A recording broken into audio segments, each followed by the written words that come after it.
7 o'clock in St. Louis, you are listening to The Morning After, presented to you by Brown and Crouppen from the Stiefel Studios on 101 ESPN and the TMA STL YouTube channel. Tim McKernan, Doug Vaughn, Martin Kilcoyne with you on the presentation. Little Jackie Papers.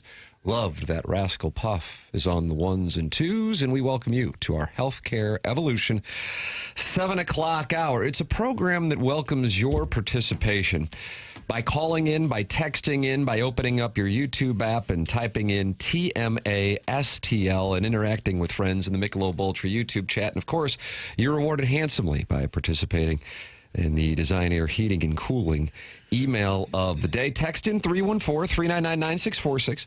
It's the Air Comfort Service text inbox. Call in 314-974-0101. Collier and Thompson phone lines.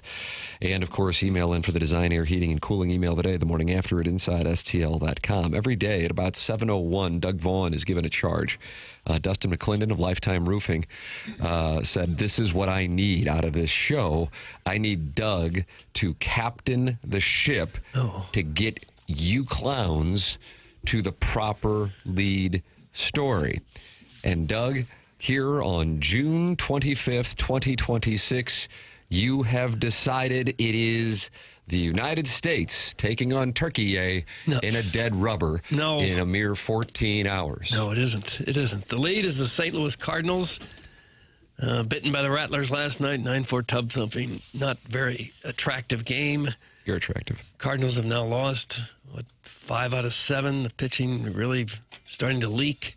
A little disappointed. Still in the wild card spot. Hello, wild card daddy, likey. But falling 7 behind the Brewers now in the division. So Brewers win again. Yeah. That's all they do, Martin. Brewers win again. 20. They are 20 games over 500. Yeah, with that pitching, it's going to be really tough to catch the Brewers. There were a lot of TMA loyal listeners to the ball game last night. A gentleman came up to me and said, Martin, what's the lead tomorrow? And I said, I don't decide. And then I shaved and I said, and you don't decide, quite frankly, my friend. I said, it's Doug Vaughn decides. That's in the contract. Just like, Martin, the gold bullion, which will be rolled in here. I think they're going to do it at 8 o'clock on the Polos Plus dossier because, Doug, you hit 7,000 subscribers on the TMASTL YouTube channel. Nice. And your agent negotiated in your contract these different tranches, you called it, where you hit 7,000 subscribers on the YouTube channel and you received gold. And now I'm looking at property in Naples, Tim. Bullion. Mm-hmm. You're going to Naples. I think so. I always thought you were an Atlantic side guy. No. I do Naples. Fort Myers. Big Walt is Naples, but he said it's an hour and 15 commute to a Panthers game. Not bad. I like that. That's kind of the move. Doug, is that across Alligator Alley? Oh, it sure is. You can drive about 100 miles an hour. Just hope you don't hit a gator. Because they're out there on the highway sometimes. Heads up, everybody.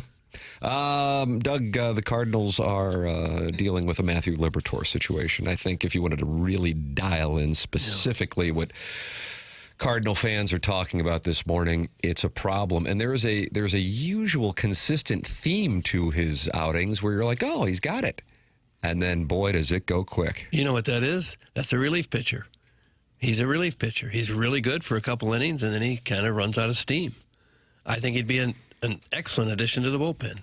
Doug, yes, Doug. I don't know. Does that change your mind? I don't know how many more times they can run him out there and expect a different result. But I think he is a valuable major league pitcher, but I just think he belongs in the pen. It's starting to have a Fetty feel. When you look up and go, oh, who's starting? Yeah. Oh, boy. Yeah. It's going to be tough to get a win tonight because 4th inning could be problems. 5th inning could be problems. And the issue with that goes beyond just that game is then it stretches your bullpen thin, and there's a domino effect. We saw what it was like. Now, I wouldn't put this on the Liberatore start, considering that was well before the outing 2 nights ago in which the Cardinals had no one pitching behind Leahy, and that exposed them to the debacle in the 9th inning.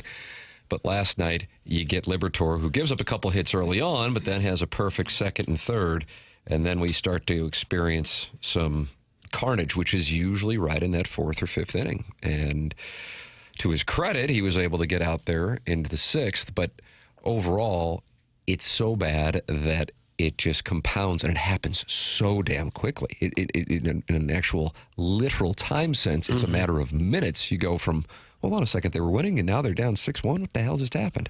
And if you're thinking, oh, it's time to bring up Hunter Dobbins, he got lit up last night by the Jacksonville, what's their name? Shrubs, Fighting Jumbo Shrubbery. Shrimp. The Jumbo Shrimp got him for 6 runs in 4 innings. And I think the Liberatore problem is more pronounced because he was your opening day starter. I think they've looked at him as a potential ace at some point. I think if this were Leahy or Palante, it's all right, just boom to the pen. But I think with Liberatore, the hope was that he would be a top of the rotation type guy. After Kansas City, they thought he was tipping pitches, and maybe he was doing it again last night. At some point, though, if one of your downfalls is tipping pitches, then Doug, I would recommend don't do that. Stop tipping. I think I should have been in the post game last night and said, if you've been tipping your pitches, don't do that. Yeah. But his ERA in June is over 10. I understand the idea that this year's about growth and getting guys, to find out what do you have. But if it keeps happening, it's got to be demoralizing to the rest of the team. Yeah. And this is year 5 with him. I think they got to kind of know at this point what they have with him, I would think. I mean, how many years do you get of runway? 6. I guess. It's about what Gorman had about this long a runway, too, before they finally said, well, it's just not working. They're going to announce the winner of the Randy Arozarena-Matthew Liberatore trade coming up on the 6th anniversary of Randy's Instagram live on Randy's Instagram. So that's going to be kind of a fun full circle moment to decide who won the trade. Liberatore only has 2.1 years of service time. He got here. He pitched in 9 games in 2022, 22 games in 2023. Yes. Okay. 60 games in 2024 when he was a reliever, 29 games last year, and he's been in 16 games this year. He's got 136 career games in the major leagues. Just wanted to put the record out there. 2.144. But he fell into the Super 2 threshold, which means he's in his first year of salary arbitration. Well, maybe this text could apply to Martin and Papers. All caps, Tim. Uh-oh, somebody's not happy. Martin, he has been a Cardinal for years. Stop being insulting. Come on. That's from Lisa, who's been described as a gem. Wow. Yet she's out of the gate hot. Uh-oh. What did I say that would have prompted that? I don't know. What's going on with Lisa? Is this the real Lisa Jackson, or is somebody hacked into Lisa's account? I'm trying to think. What did I say? I think you said the Cardinals want to see what they have. Yes, that's what. I'm not. I'm not trying to insult you. He's been in the bullpen. He became a starter in recent years. They were hoping and believing he could be a top of the rotation guy, and this is what they're finding out is that maybe he's not. I'm not sure. Sorry, you're insulted. Martin has apologized to Lisa, and maybe we'll be able to move forward. Lisa, you can call in at 314-974-0101 to really go after Martin if you would like. Also down at Memphis last night, Doug, Josh Baez hit his 26th Yes, he did. home run in going 2 for 4. And Gorman went 0 for 4. Gorman's played 2 games, and he struck out 6 times in those 2 games. He's heating up. He's not heating up. He just isn't. He struck out 4 times in his debut. Last night he struck out 2 times in 4 at-bats. So that's better. Yep. We're seeing. He's twice as good. You think he's seeing the ball better? Guys, Keith Hernandez doesn't think the PCA trade worked out for the Mets. That's from the hunchback of Vaughn Castle. So he's willing to say it early. So maybe the Liberatore or Rosarena trade, we need to make a declaration today. Yeah. We'll do that at 8:01. 8:01, that's right after Doug is presented with his gold bullion for the TMA STL YouTube channel, reaching 7,000 subscribers.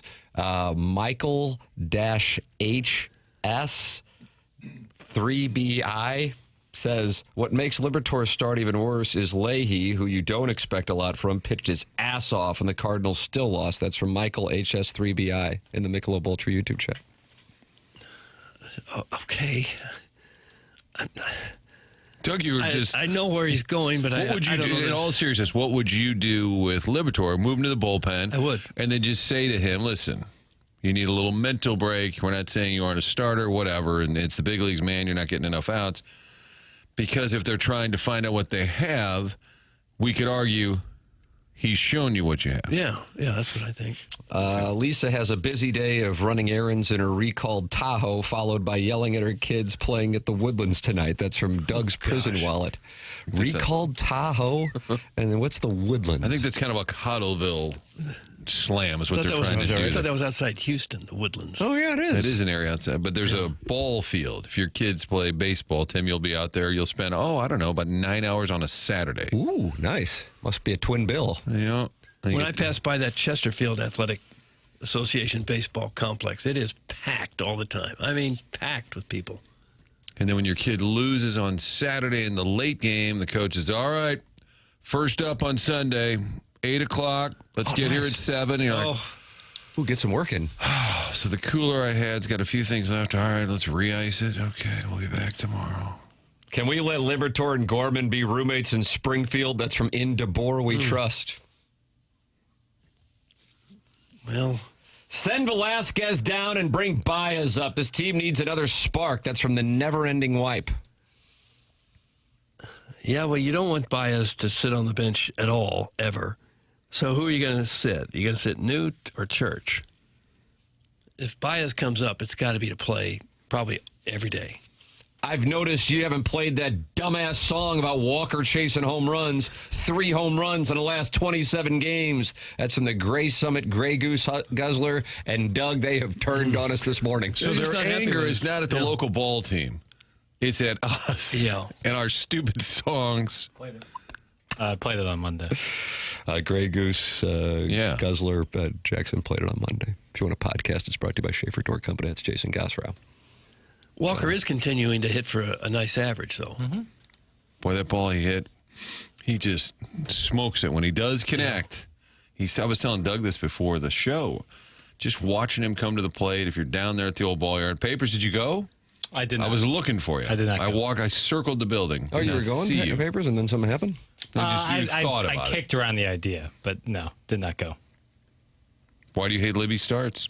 Oh, I wish I was trying to recruit friends, and they were all Private Citizen Pete? Yeah, they were all being soft. That's interesting, Tim, because somebody invited him to go to the ball game and had a ticket for him, and he just didn't kick those tires.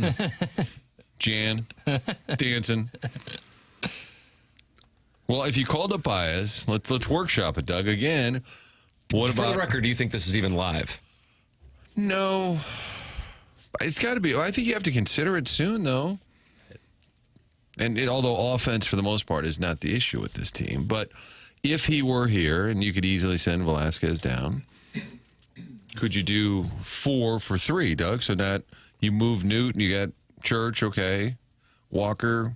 Everybody gets a little break here and there. You got 4 guys for 3 spots. Maybe. I guess you could. I'd like to see it. I don't think that they'll do it. I don't either, but I'm just saying you could. And Martin, justify why don't it. you think they will? I think they're just waiting and don't want to rush a guy. They keep, when they say, well, we've seen in the past, you bring up a guy too soon, which I think is their version of what happened to Walker, without saying, hey, the previous crew screwed up Walker. I think they're just being overly careful. I would, for the record, I'd bring him up. Why not? Guys, what more can you do at that level? What more can you do? Anytime I see you go Velasquez, Fermin in the 4 or 5 spots, you're just going, okay. And don't get me wrong, I know Fermin had a good game last night, but that we were talking, when things were going better, offensively in particular, about how these call-ups had played a role in lengthening the lineup, and now that's a step backward. Of course, talking about the lineup is really distracting from what the core issue is, and you have a guy who was your opening day starter, who at this point is a significant liability, and it's not only on the innings when he's on the mound, but the domino effect on the bullpen. Ali Marmol talked about that following last night's loss. Here is the Cardinal manager on Matthew Liberatore.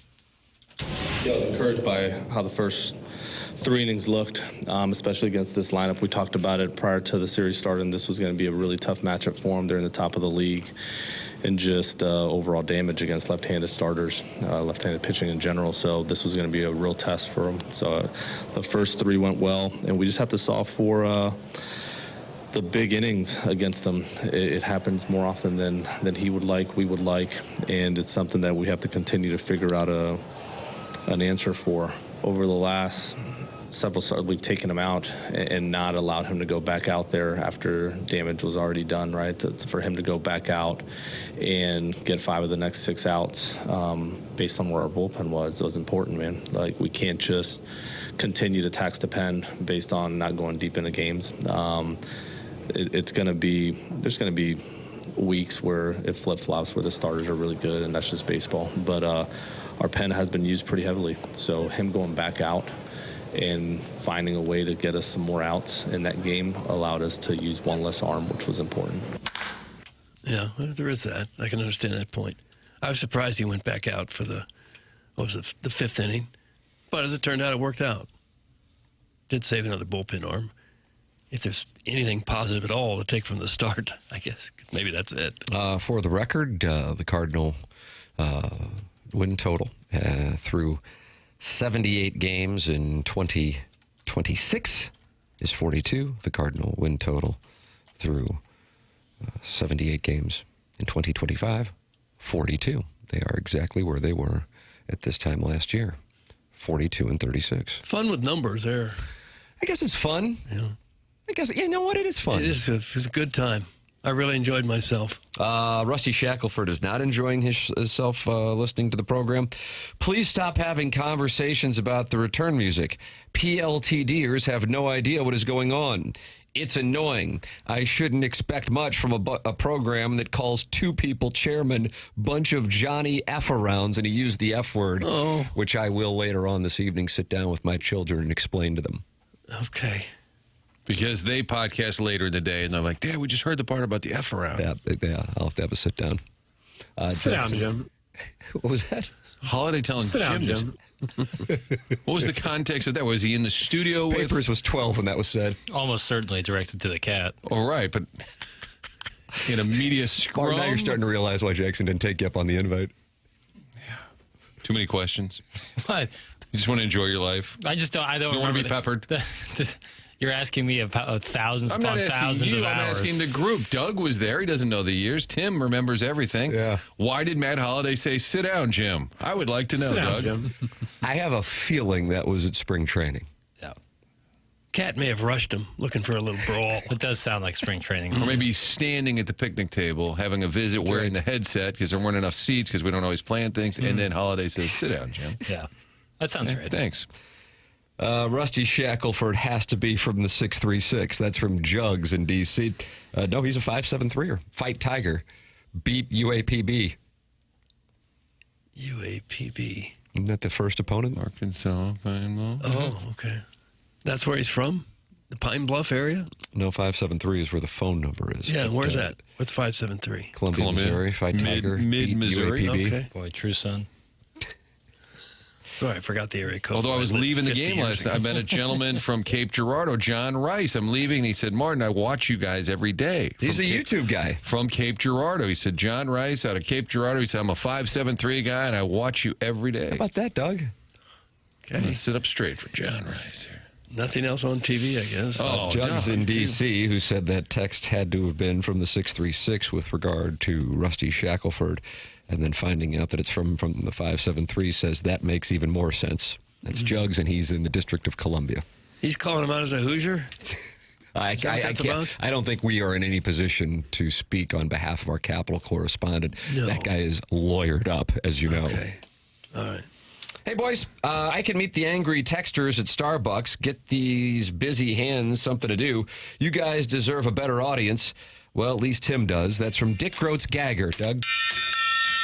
Like, this is so weird. Is that gluten-free perk? Tawny. Holiday? Tawny. Yeah. Our old friend Tawny. Haven't seen her in many years. Yeah, she was at Plowhawk's wedding. I guess she was. Well, so I haven't seen her in a year. 1 year. Carrot cake. Claves has made that conversation here. And somebody was mad, maybe it was Rusty, about Walker not being a good comp for Baez because when Walker made the team in 2023, he had been in Double-A the year before. Remember, he made the opening day roster in 2023, and then they famously sent him back down.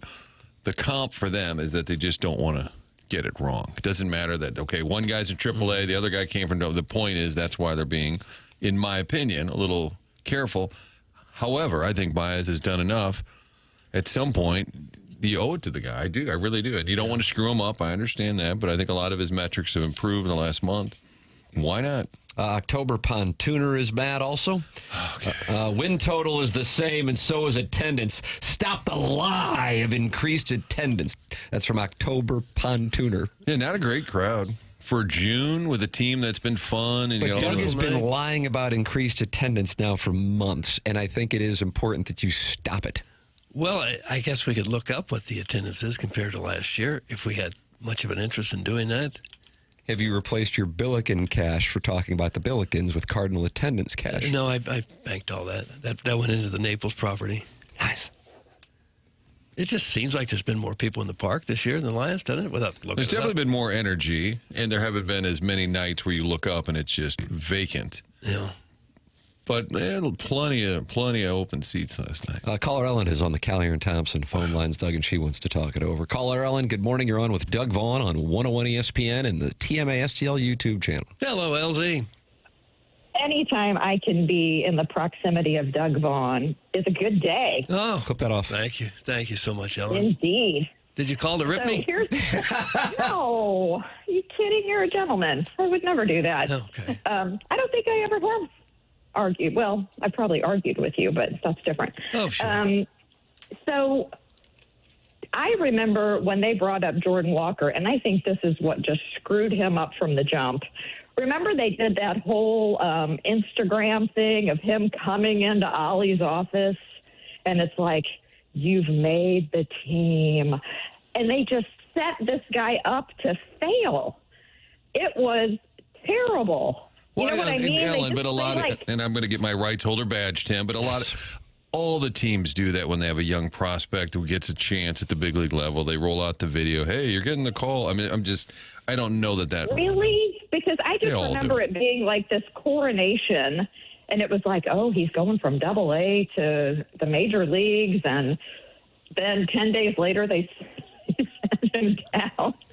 It's like, no wonder he was just totally mind bleep. Right. No, I have a bigger problem with the sending down than the calling up. I thought that was mishandled for sure.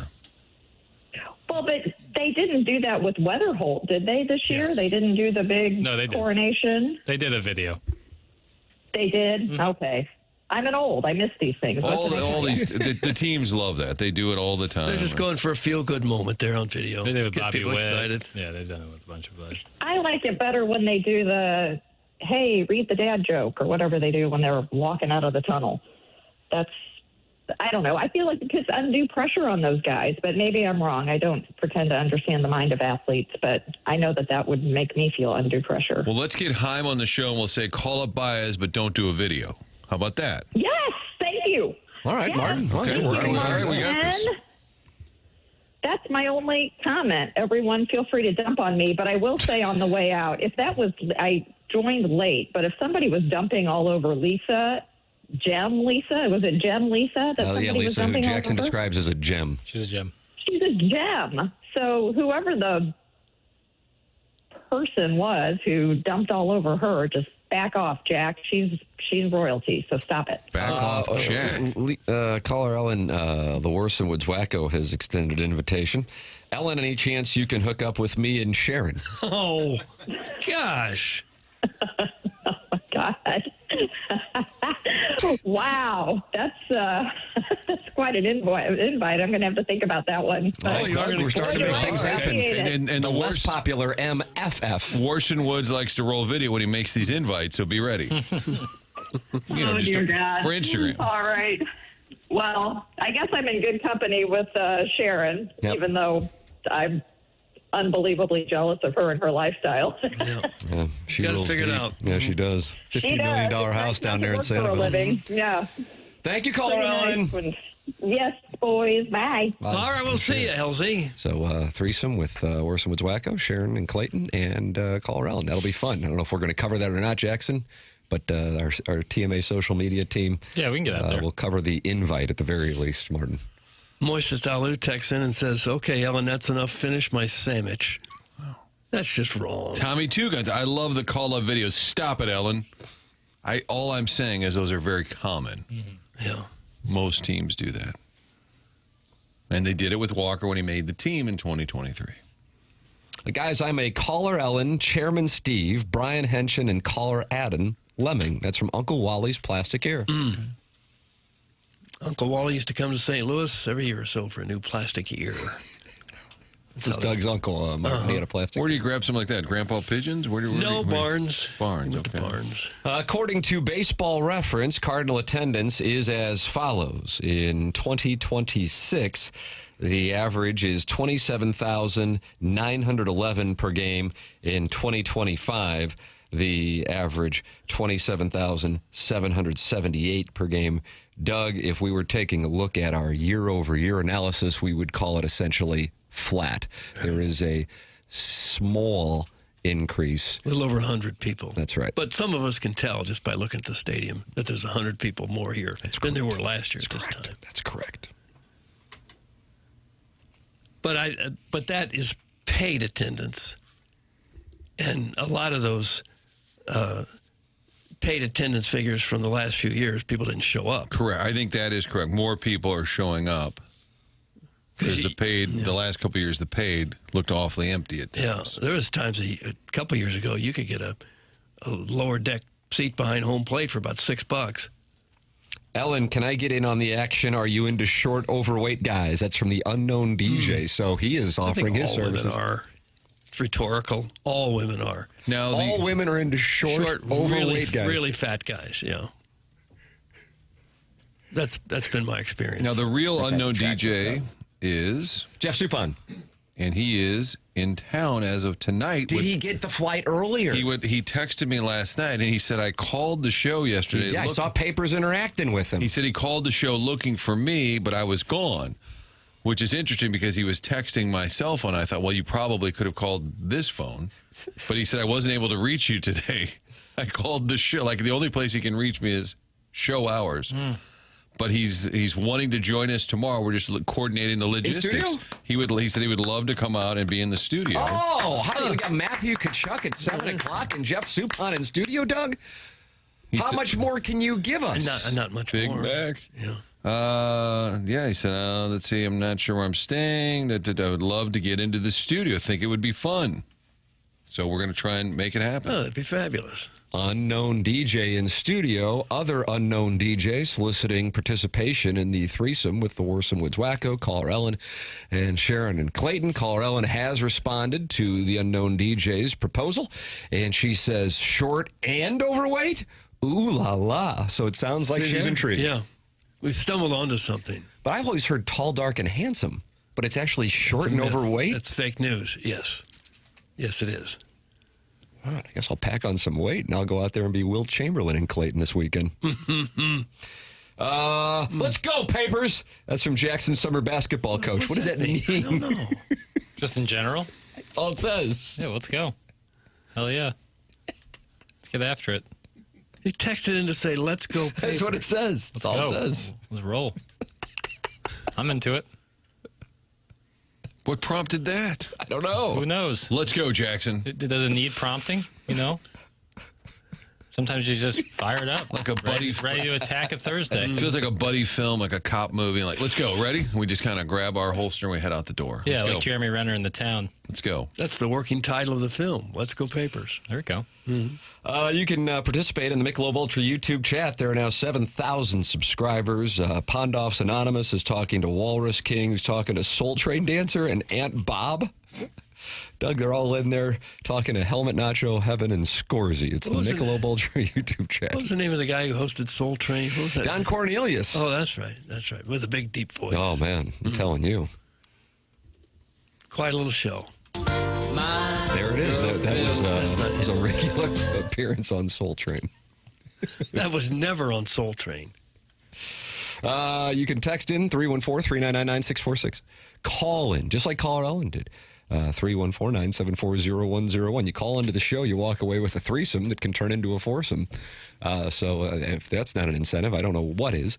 And then, of course, you can email in the morning after at InsideSTL.com for our Design Air Heating and Cooling email of the day, the morning after at InsideSTL.com. It's all on the Polos Plus dossier because that email today comes your way at 9:45. Polos Plus, Andrew Hubbard, Corey Lawson, and Polos Plus. It is wonderful to hear. I was emailing with Andrew, was it yesterday or was it 2 days ago? Oh, I don't know the days, Tim. Emailing, but he said, man, the TMA listeners who have started reaching out to Polos Plus and doing business with them, that's what it's all about. So if you have a business or just a neighborhood or a team or a school and you are looking for high quality merchandise with which Polos Plus partners like Carhartt, Travis Matthews, Nike, Under Armour, and more, they will put your logo on it and cater to the small businesses, small schools, take your pick. It doesn't matter. That's what they do. They have created our TMA merch. My hat that I am wearing, for those of you in the YouTube chat, was created by Polos Plus. They're online at polosplus.com. The TMA ecosystem of sponsors with Seth Goldcamp and Design Air Heating and Cooling, James Carlton with the Carlton State Farm Insurance Agency, and Mark Hanna with Evergreen Wealth Strategies, doing business now with Polos Plus. So check them out. Next time somebody at your office, your kid's team, your neighborhood, whatever, needs branded gear, send them to Polos Plus. That's polosplus.com. And if you're interested in TMA merch, like this hat, go to polosplus.com and you will see the TMA tab at the top of the page. And then you are in the TMA store. When you click on it for polos, T-shirts, hats, and a women's line, because this show essentially has become The View. And that's a great thing for us as far as both the demographic and the hosts. Yeah. We got to be The View? Yep. So that's kind of a fun thing when you look at the market research. Oh, God. PolosPlus.com, sponsor of the dossier. This is TMA 101 ESPN.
Got me feeling like it's summer 98.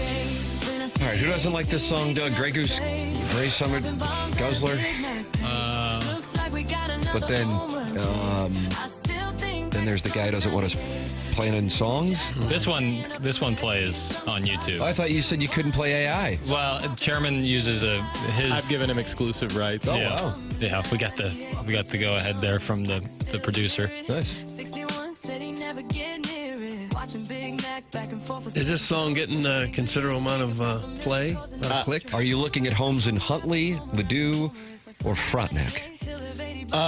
Upon review of my latest earnings, I might be getting a home, maybe like Festus. Oh, wow. Okay. Martin, I have a question, logistic question that you might not be privy to, but I feel like of everyone on the dais, you're most likely to be privy to. Okay. So the All-Star game, you have to have one player. Each team gets one player. Correct. Yet the Cardinals are doing an all-out 2008 presidential style rollout of Right. Vote Walker for, or any presidential. Like, it's just like this heavy rollout for Vote Walker. But aren't they already going to have somebody like? You're guaranteed, right? Like why? Like they have all the guys in the Vote Walker shirt, and I obviously want Jordan Walker in the All-Star game, and yeah. I think the point is they think he should be voted in, then he'd be a starter. So there's a little more prestige, like opening night lineup, and from your Cardinals, instead of sitting on the bench, pinch hitting in the fourth inning, fifth inning. I think that's what they're going for, is saying he deserves to be a starter, make sure he gets there, vote him in. But yeah, early on when media types would say, oh my God, they better get him, he's going to be at the All-Star game. You're right. I mean, Paul DeYoung made it one year hitting like 250. Yeah. I mean, everybody has a rep. They want him to start, you nerd. That's from Steven Hey, Tyler. listen, come on. I was Everybody is I was just- open to being schooled by that. I get it. Okay. But that's the move. But you're right. I know what you're saying, because Right, it's like not like he's going to get snubbed. Right, like he's going to be an all-star. If there's one All-Star on the St. Louis Cardinals this year, I don't think you have to look too hard into the sabermetrics. But now that makes more sense. Any other possible All-Stars? Maybe McGreevy, maybe Weatherholt. Weatherholt. I don't think McGreevy Burleson's can having play. a great year, but he plays obviously that position that is a potent offensive position. Yeah. So he's going up against stiff competition. But Nice job, sports producer. That's from Nathan from the east side of Alton. well, curiosity I think is an important part of the gig. Doug, curiosity is an important part of the gig. You can send in your support for the presentation at 314-399-9646. That is the Air Comfort Service text inbox. And then, of course, you can watch the show and talk it over with the 230 friends in the Michelob Ultra YouTube chat. 95 calories, 2.6 grams of carbohydrates. It's only worth it if you enjoy it. You're out during the summer months with friends and with family and want to enjoy a libation. Well, then you have 95 calories and 2.6 grams of carbohydrates. It's Michelob Ultra. Sponsor of the YouTube chat here on TMA. We are in the Healthcare Evolution 7 o'clock hour on the program. And Doug, we had dueling press conferences yesterday at 11 o'clock live on 101 ESPN. Doug Armstrong talking about the Jordan Kyrou trade. And then at 1 o'clock, the Cardinals having their press conference announcing some restructuring in, would you call it the C-suite? You call it a C-suite? I never use that kind of terminology, but I know what it means, so go ahead. Martin, you were not there, correct? You I had was other... not. I had another opportunity. I watched it on YouTube. What was your biggest takeaway, Martin? I'll start with you. I actually thought that maybe Mr. DeWitt, the owner, primarily, would give up like the chairman title. I thought they were going to shift. That's what I thought was going to happen as well. So he still retains the chairman title.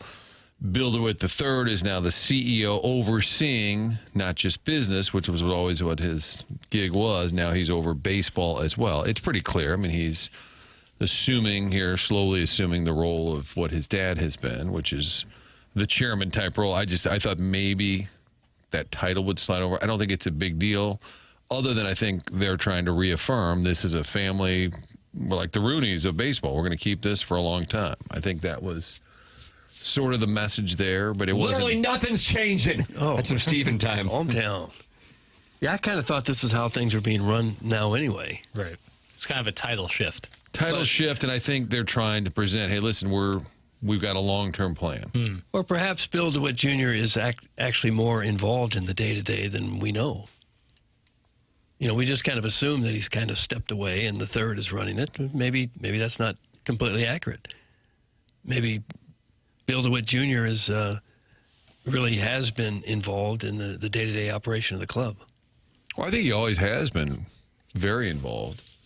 So I'm not sure why they felt the need to do it. I mean, honestly, you could do a press release and say, here's the new titles. I think Anouk Karunaratne, who's been on this show a bunch, is probably the one who had the biggest rise in the organization. I think that's a great thing, too. I kind of looked at him, Martin, and I know you have a rapport with him, and he's been on the show a few times.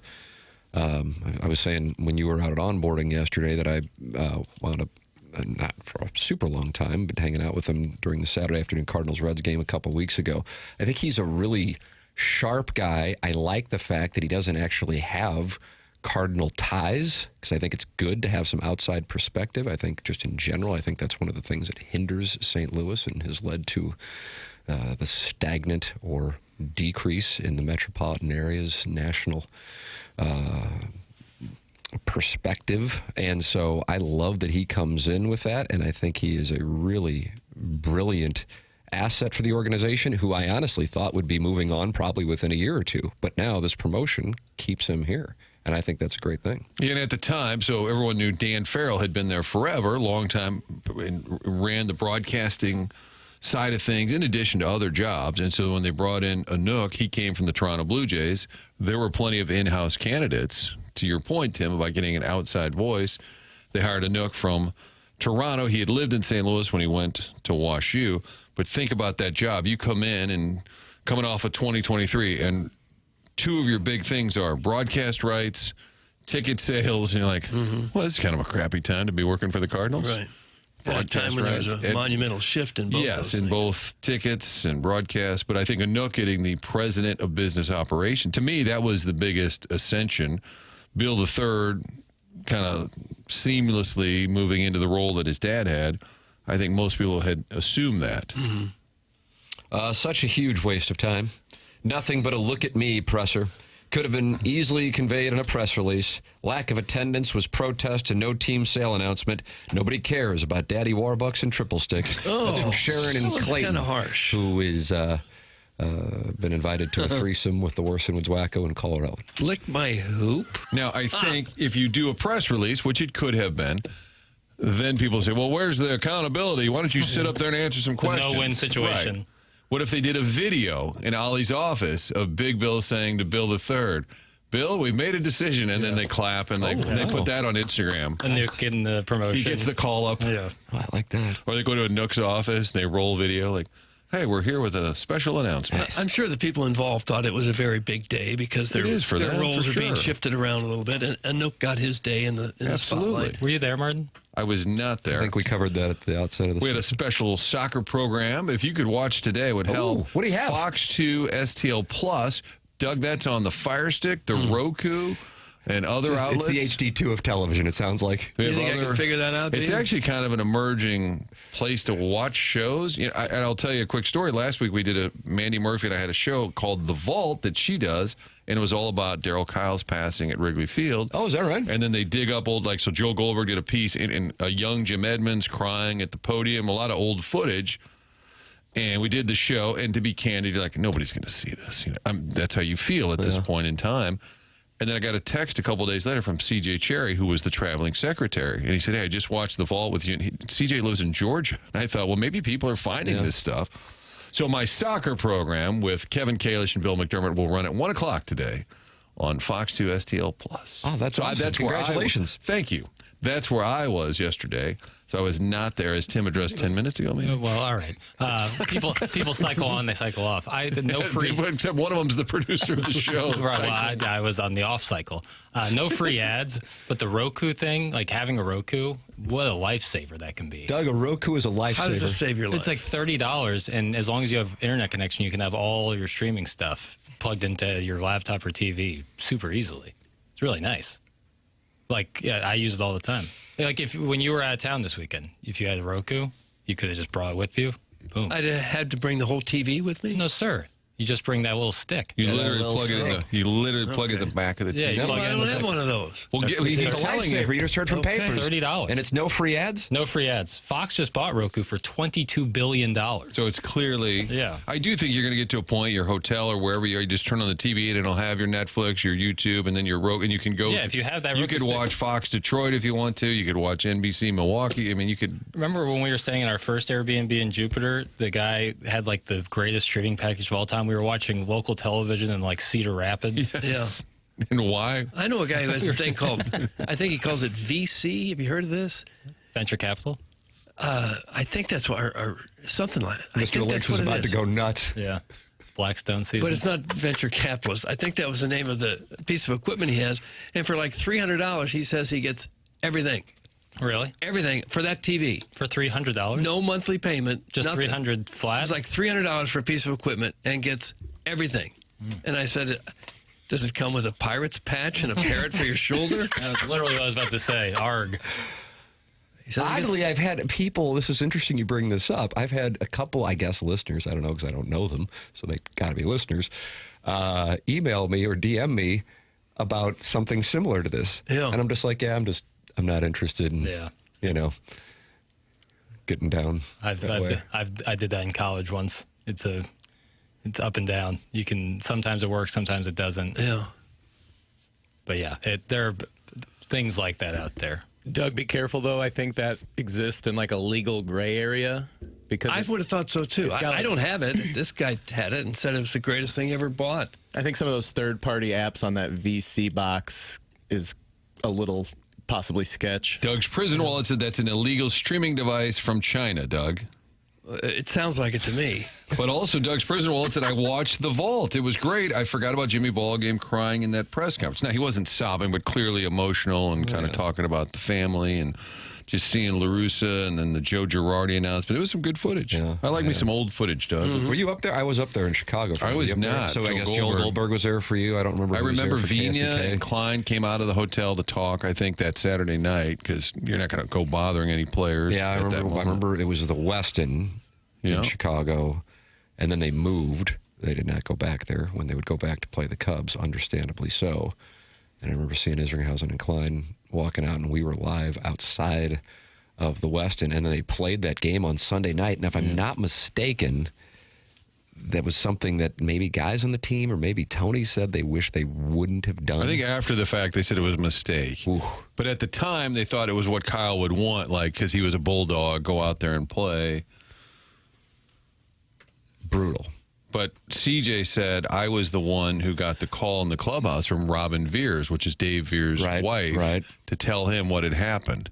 Can you imagine? So the guys in the clubhouse don't know, and CJ gets the call from Dave Veers. Dave Veers was a bullpen guy, great guy, former Rocky and friend of Kyle's. Because he and Kyle played together. So CJ Denver. said, I'm the one who got the call in the clubhouse from Veers' wife, Robin, to tell me what had happened. And how it played out back then, that's before social media. Cell phones were around, but it's not.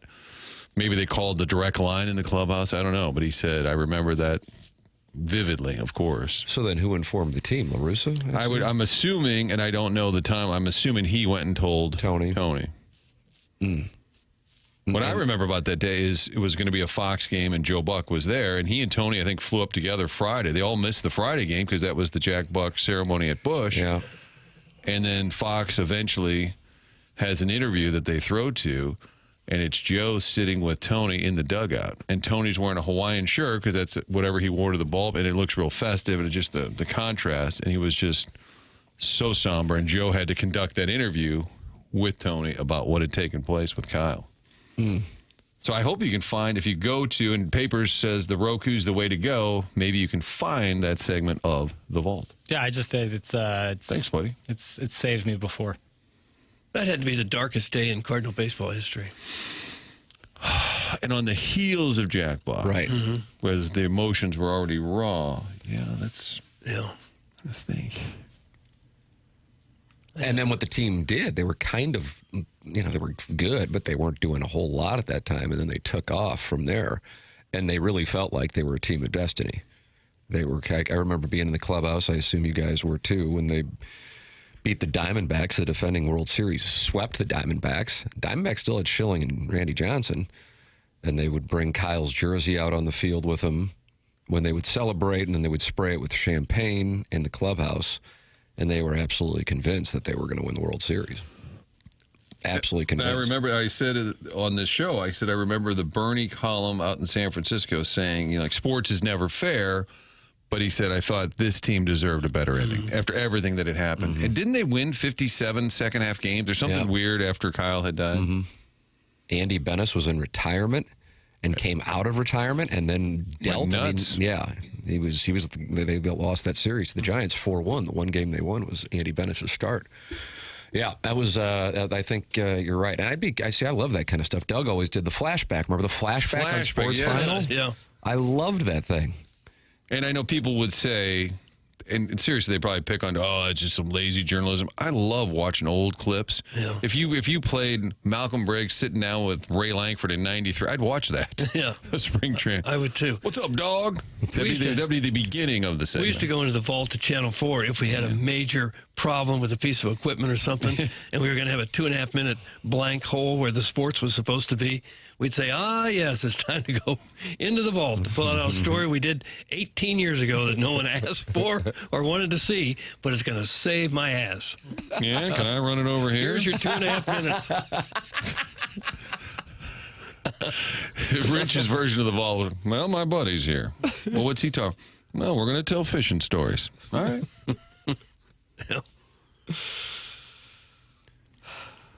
I always like the flashback too, though. I could relive the biggest moments in sports almost every day on my computer somewhere. And yours was called the flashback. The flashback, yeah. Just fun to relive those moments, I think. There was always the kicker at the end of sports. Again, it's saved. There's Sunday. 3 minutes out of the way. Absolutely. Okay. You can text in 314-399-9646. That is how you can text into the Air Comfort Service text inbox. Call in to our Callier and Thompson phone lines at 314-974-0101. That is how you can get involved in the program. And then, of course, you are also welcome to watch on YouTube and talk it over in the TMA STL YouTube chat, which is presented to you by Michelob Ultra. Schaefer Door Company is the sponsor of the podcast. For those who want to go back and listen to The Morning After or After The Morning After, it's all there in the Schaefer Door Company podcast. We're currently doing 5 hours. Doug is kind of clamoring for 6 hours, I guess, now that we're at 7,000. Pushing hard for it. You'd like to get to 6 hours a day, maybe start doing Fridays as well. Jackson, you have a special announcement regarding After the Morning After on Monday. Ladies and gentlemen, it's Jackson Burkett. Yes, so Monday, that's June 29th, we'll be doing this program, TMA on 101 ESPN, out at Belle Reve Country Club. Yeah, the most Media Day. exclusive clubs want us on their grounds, and this is just the first of many visits. Right. So, this is the first of many, and that'll be Monday. So, after the morning after will be a best of After the Morning After Monday. It'll play right there at 11. Where we usually play live, but we'll be playing a best of, and that'll also be posted to the podcast so you can listen to it later if you miss it. What does the best of consist of? Is it Ken complaining? It's a lot of good stuff from After the Morning After. It's a lot of good stuff. It's fine content. Is it a flashback? Essentially, yeah. And Doug likes the flashback. Yeah, I've cooked it up, and I feel very good about it. You like it? I think it's quite funny. So people have that to look forward to. And then we'll be back live doing After the Morning After on Tuesday. There you go, Doug. Okay, then. And then we will be off the show Friday of next week. I don't like your work ethic. July 3rd. Well, it's a company day off. Still. Right. Why don't you come in? Thank you, Doug. And just make sure everything's sweep up. working. Yeah. Just kind of go station to station and make sure everything's working just fine. Kind of check in. Sure. Just grab the mic at all the different stations. Yeah. Hey, what's up, Arch people? Start tapping on It's it. papers. Yeah. Just doing some quick maintenance. Casey, what's going on? Oh, man. This is the White Rocker, Jackson Burkett. That's my name, is the White Rocker. Well, Sammy Hagar's the Red Rocker. Oh, okay. So the Pale Rocker. That's better. I don't know if White Rocker would play very well. All right, we got some Outlaws coming up next. Remember when is the lowest form of conversation, Jackson? That's from the 314. That's a Tony Soprano. And he was talking to Paulie Walnuts? And I disagree with that. He was just being sour because Tony is a sociopath. What makes you say that? his actions throughout the 7 seasons of that show. Yeah, the remember when is the lowest form of kind. I disagree. I think reminiscing is a great thing. I think it's you don't want to live in the past, but I think it's fun to reminisce with your friends. Here's a great question that you guys from that other program, ATMA, can answer from Dirty Dan, the garbage man. Guys, what does this mean for Iggy's hats? Does it get good question. Does it get pushed back another day? That's a good question. There's only 67 more days of it, too. Yeah. I'll let him field that today after the morning after. Yeah, that is on the TMA. Because he's wearing a different hat for 72 days straight. And the listeners have to track the hat, and then he will pick a number, and then whatever hat he wore on that numbered day, the listener who picks that gets it. Mm-hmm. So each hat is used with some rumors of head lice. And I'm a little surprised that no other radio stations have come up with a promotion like this that lasts 72 days involving a talent wearing hats. Right, where you can buy things that the talent has worn. They do that on OnlyFans, but this is something we're doing on HD2, so we're kind of making progress, I think. It's Schaefer Door, sponsor of the podcast, SCHAEFER Door.com. You can call or text 636-782-3608. That'll get you the quickest response time. That's Jason Gosrow and Schaefer Door Company. Martin ran into a garage door issue this week, and Jason came to the house and he said, oh boy, you got a spring situation there, brother. He solved it right quick, and then we talked about it. He texted me yesterday that he was PDLing. PTLD. PLTD. He was listening to the program after the fact on his way. He had a little business venture in Florida, and he said, guys, thanks for the shout out. But he got out there quick, man. It's up and running. It was unbelievable. I mean, a day later, Doug, it's fine. It's fixed. Oh, look at that. That's what Schaefer Door does. That's how they do it. They're a LiftMaster partner. They service all kinds of garage doors, both service and new installations, and they service commercial doors as well. On board with the show, support the sponsors. Schaefer Door has been with TMA for a number of years. SchaeferDoor.com, SCHAEFER Door.com, or call or text 636-782-3608. That's a number that Jason created exclusively for TMA listeners. Schaefer Door is a LiftMaster partner. 7:58 in St. Louis. We close out the Healthcare Evolution 7 o'clock hour here on 101 ESPN and the TMA STL YouTube channel.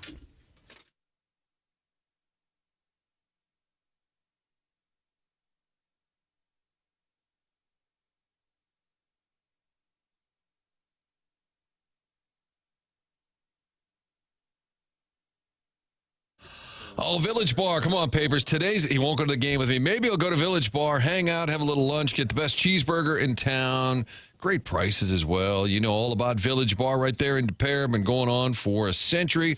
And then along the way, that barn out back, such a cool piece of architecture. But inside the barn is the home to 1879 Distilling. That's where they're making the award-winning spirits. So when you order a Manhattan, make sure, hey, Chairman Steve, make sure you're asking for 1879 rye. When you're having friends over this summer, check out Red Barn Vodka, all the different flavors. Get online at 1879distilling.com. That's where you can see the wide array of offerings, including like the Havana Dark Rum. Mix it up this summer with some of those products. You can buy it at Village Bar, ask for it around town, or stop by the general store, which is connected to Village Bar. It's a tasting room right there on the east end of the building. Such a cool spot. Check them out on Saturdays with the tasting going on from noon to 5. You can also buy merchandise there for Village Bar for $18.79. Mix it up this summer. Try a little something different at 1879distilling.com.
This is Jackson with the Sports Center update brought to you by Universal Windows Direct. Cardinals lose last night to the Diamondbacks. Final game against the D-backs this evening, 6:45 p.m. first pitch. Zach Gallen on the mound for the Diamondbacks. Michael McGreevy towing the slab for the Redbirds. That was another Sports Center update brought to you by Universal Windows Direct. You'll be saying, I love my windows.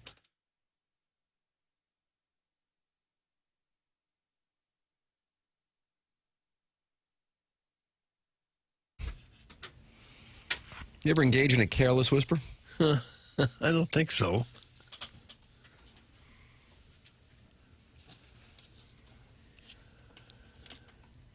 Gives you some good perspective, though, when you hear it. Perspective on what?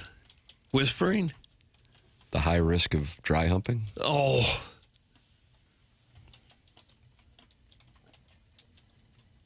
Think about this. Guilty feet got no rhythm. Think about that. Okay. A lot of perspective here. It's TMA 101 ESPN, Fisher Window and Door Store, sponsor of the 8 o'clock hour. Tim McKernan, Doug Vaughn, Martin Kilcoyne with you on the presentation. Little Jackie Papers loved that Rascal Puff is manning the ones and twos, and Chairman Kurt is handing the Callier and Thompson phone lines. Kind of got a major situation here. Stan the Caddy, Chairman, is on the Callier and Thompson phone lines. Doug, Stan the Caddy caddied for us. Is there at buzzing media at day. Belle Reve about our arrival? I guess so. Stan, good morning. You're on with Doug Vaughn on 101 ESPN. Good morning, guys. Hello, Stan. I really think this might be the real Stan the Caddy. This is the real Stan the Caddy. Yes! Man, I am a Stan the Caddy fan. Stan, are you going to be carrying the bags or riding with us on Monday? I'm hoping so. That's why I reached out to you guys. Yes. Doug, this guy knows the golf course. You weren't necessarily happy with some of the club selections by our playing partners a few years ago, and a decision to hit 3-wood out of thick rough around some foliage, and that was unfortunate. But otherwise, the 4 or 5 hours we spent together were magical, and they live forever on this program. Oh, okay. I've heard. My unfortunately, I don't get to listen because I'm usually caddying in the morning. Yeah. I'm surprised that they don't have this show playing throughout the halls of Belle Reve. Well, The rough is brutal, my friends. Doug, heads up. This How high rough is is going this to be rough? penal. How high is the rough? Well, they mow it to 3.5, but it's still just so dense and thick. You just got to put a 9-iron on it just to get it back to the fairway. Do you advise Doug close his club face to really try to just get that ball out of there and maybe let it trundle a bit? Yeah.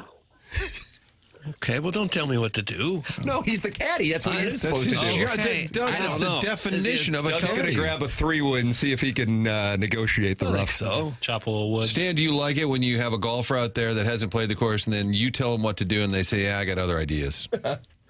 Yeah, I just try to do course management. Yeah. Well, you don't get mad at the players if they don't listen to you, do you? No. Okay. Sometimes they get mad at me. Yeah. So Martin, you're not playing on Monday. You can't. Maybe for 9. How I'll ride along for a hole or two. All right, Papers, you're playing. Stan, can you assign should we text Mike Tucker and make this happen? Are you going to be with this group? Yeah, Mike Tucker will make this happen.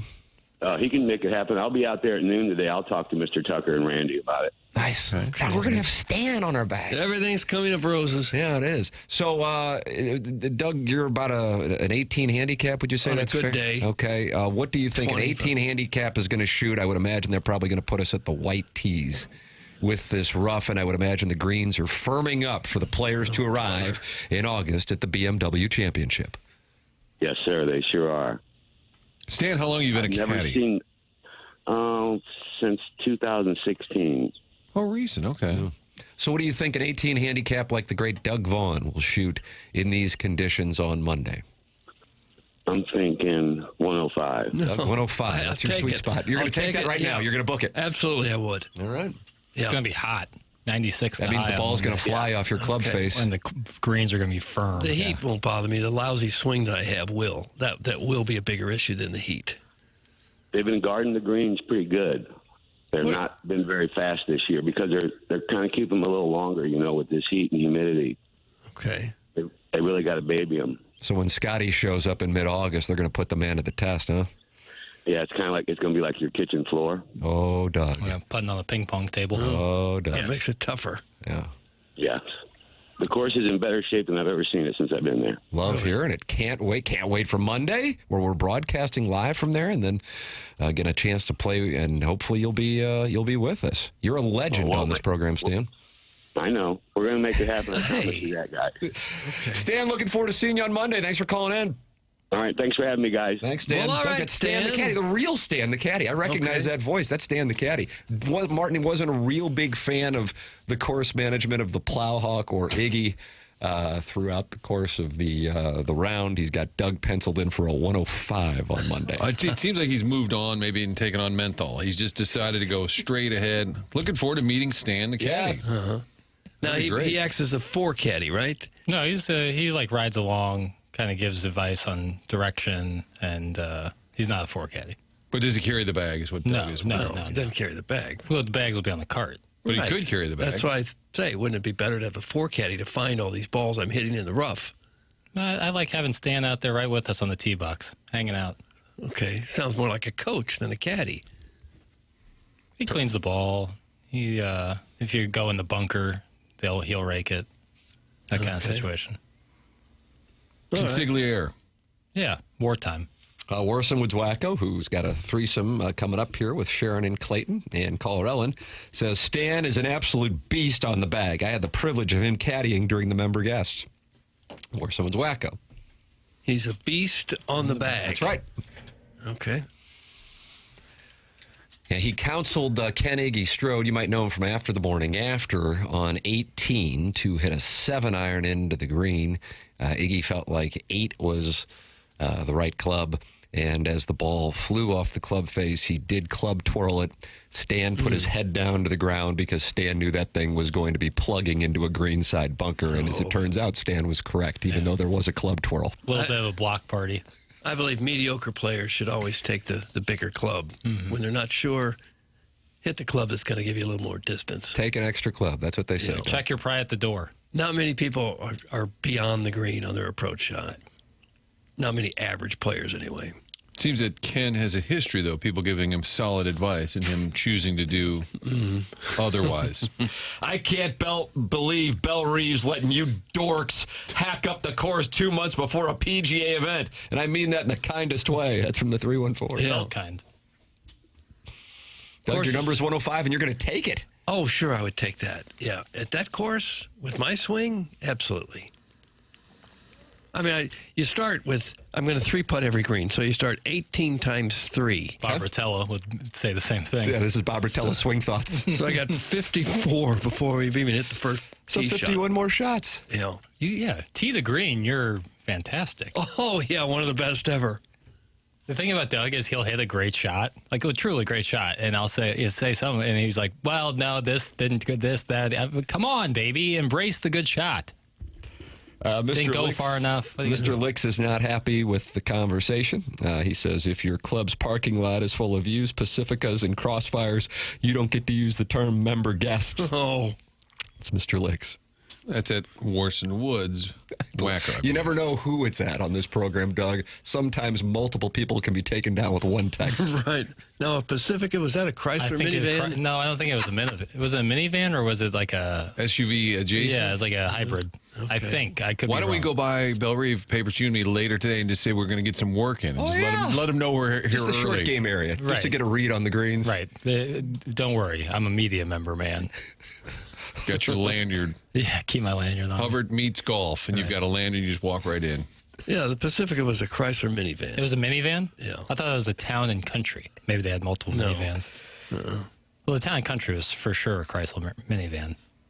Open up your wallet and get 4 caddies, you cheap-ass boomer. That's from Dino Bravo, who was a wrestler, I believe, and he represented Quebec. Or was it I don't know. Montreal specific? I just Well, he don't wants you to know. get a 4 caddy. Open up your wallet.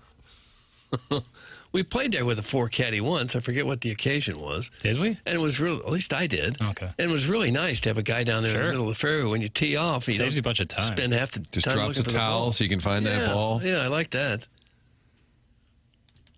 Especially when it's cart path. Like if it's ever cart path only and you have a 4 caddy, huge. I'll bring the welly driver that he just gave me, and I'll hit some tee shots, and you guys can play my ball if you like. Oh, nice. Like a shamble. Yeah. One of the most soul-crushing sentences in the English language is cart path only. Yeah.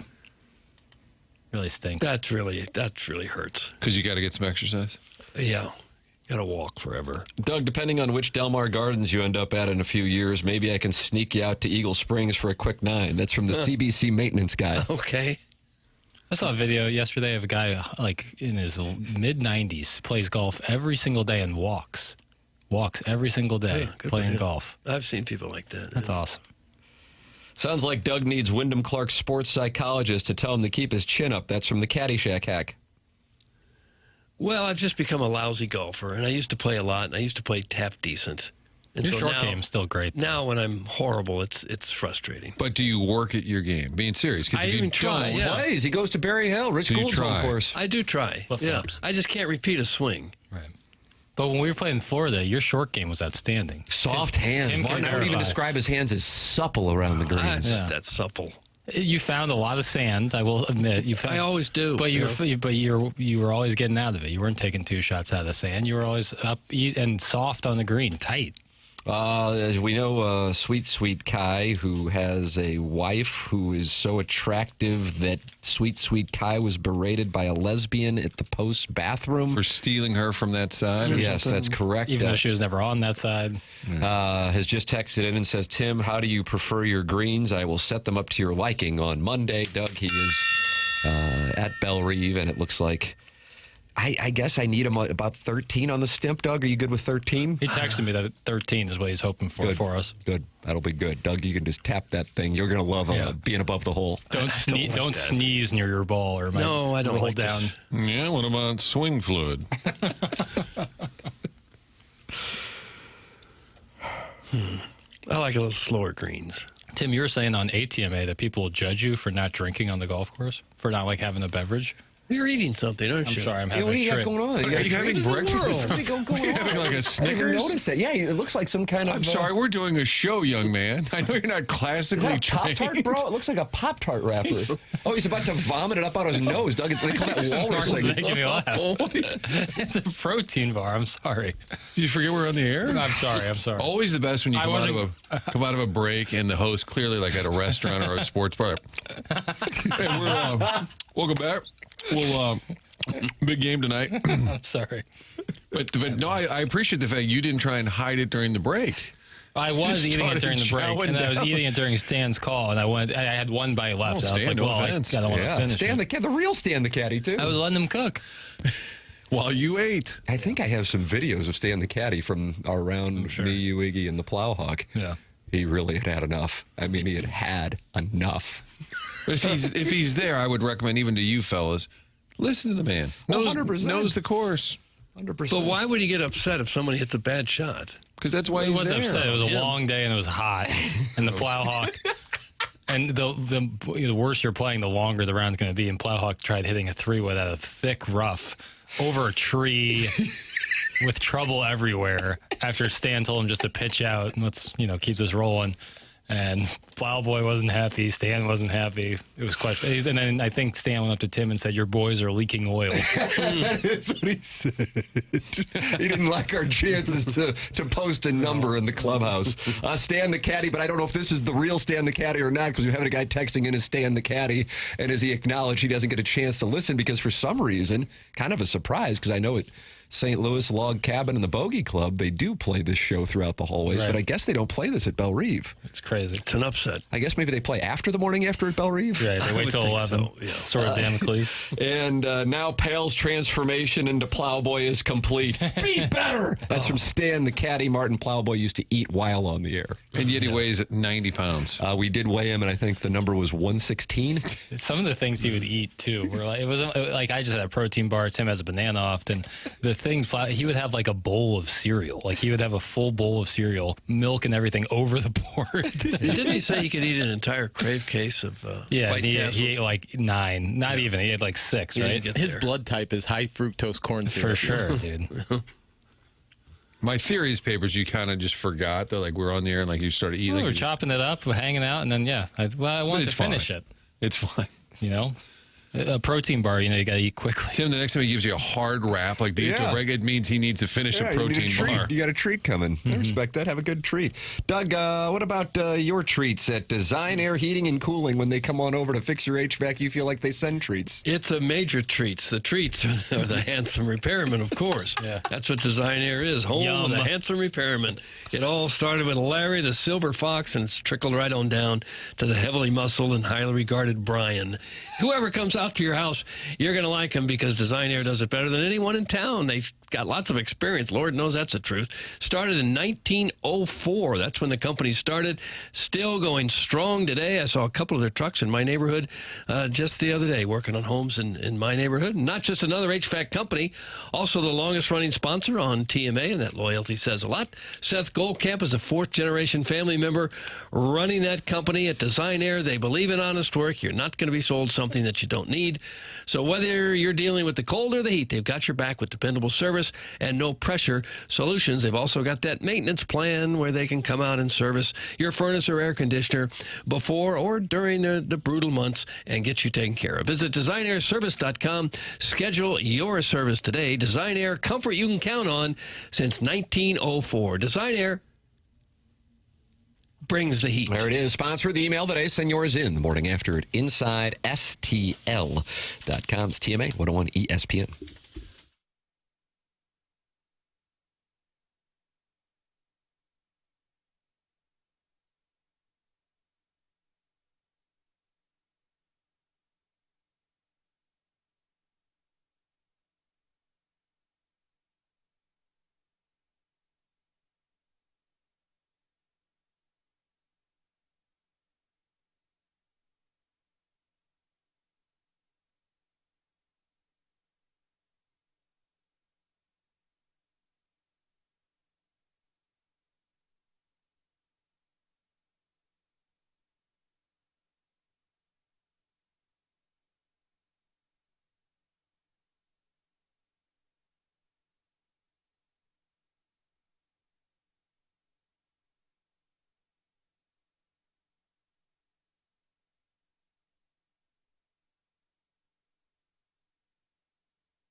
Oh, nice.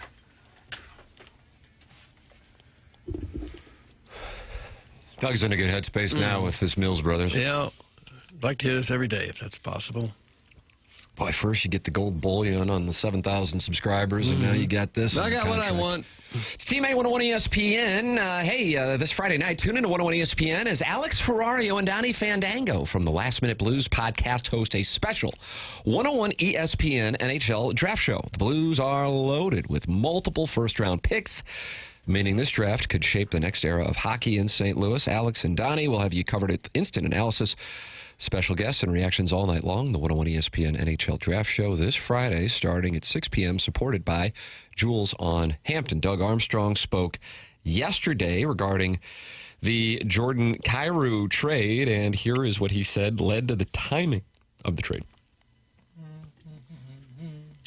Be nice to hear that the now. protein bar, son. Yeah, Jordan and I and his agent a lot. Dave Gagne and I go way back to Minnesota in 1990. That's his representative. We've become friends over 30 plus years, and it just felt that the last little while he wasn't getting the role that he had probably wished some nights, and Snuggerud had taken a little bit over, and we talked about, and they talked about maybe a change might be good for everyone at this point. And, you want to make it work. So we waited and tried to find different avenues where everyone could get what they wanted out of it.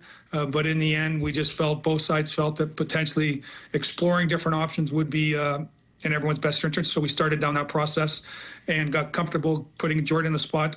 Because of his no trade clause, he had the opportunity to make sure he was going to a team that he felt he could have success in, and we felt we were getting a return that we believe is equivalent to the player that I believe Jordan is, which is a 30-plus goal scorer that's got excellent speed, and so it was just something that everybody was comfortable with at this time.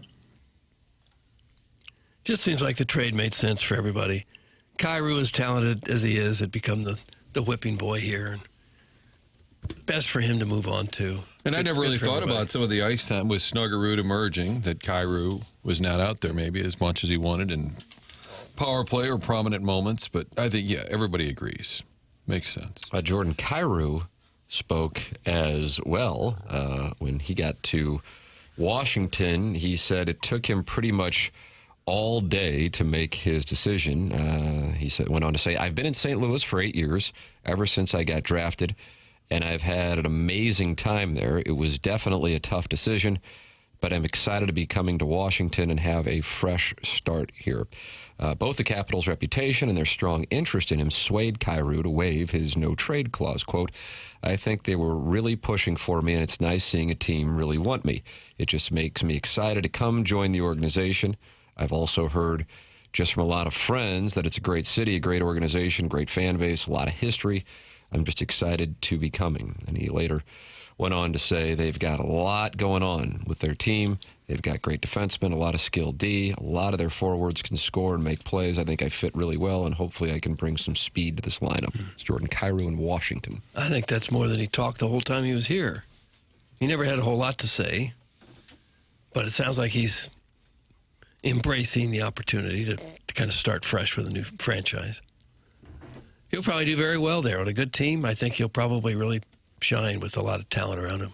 And then right after they got him, they went out and got Alex Tuck, who's also a right wing, who's a high-scoring player. So he may have already been bumped down a notch on the Caps roster, but obviously that should be a good team, good fit. Well, you know what we do, Doug? We wish him the best. Sure.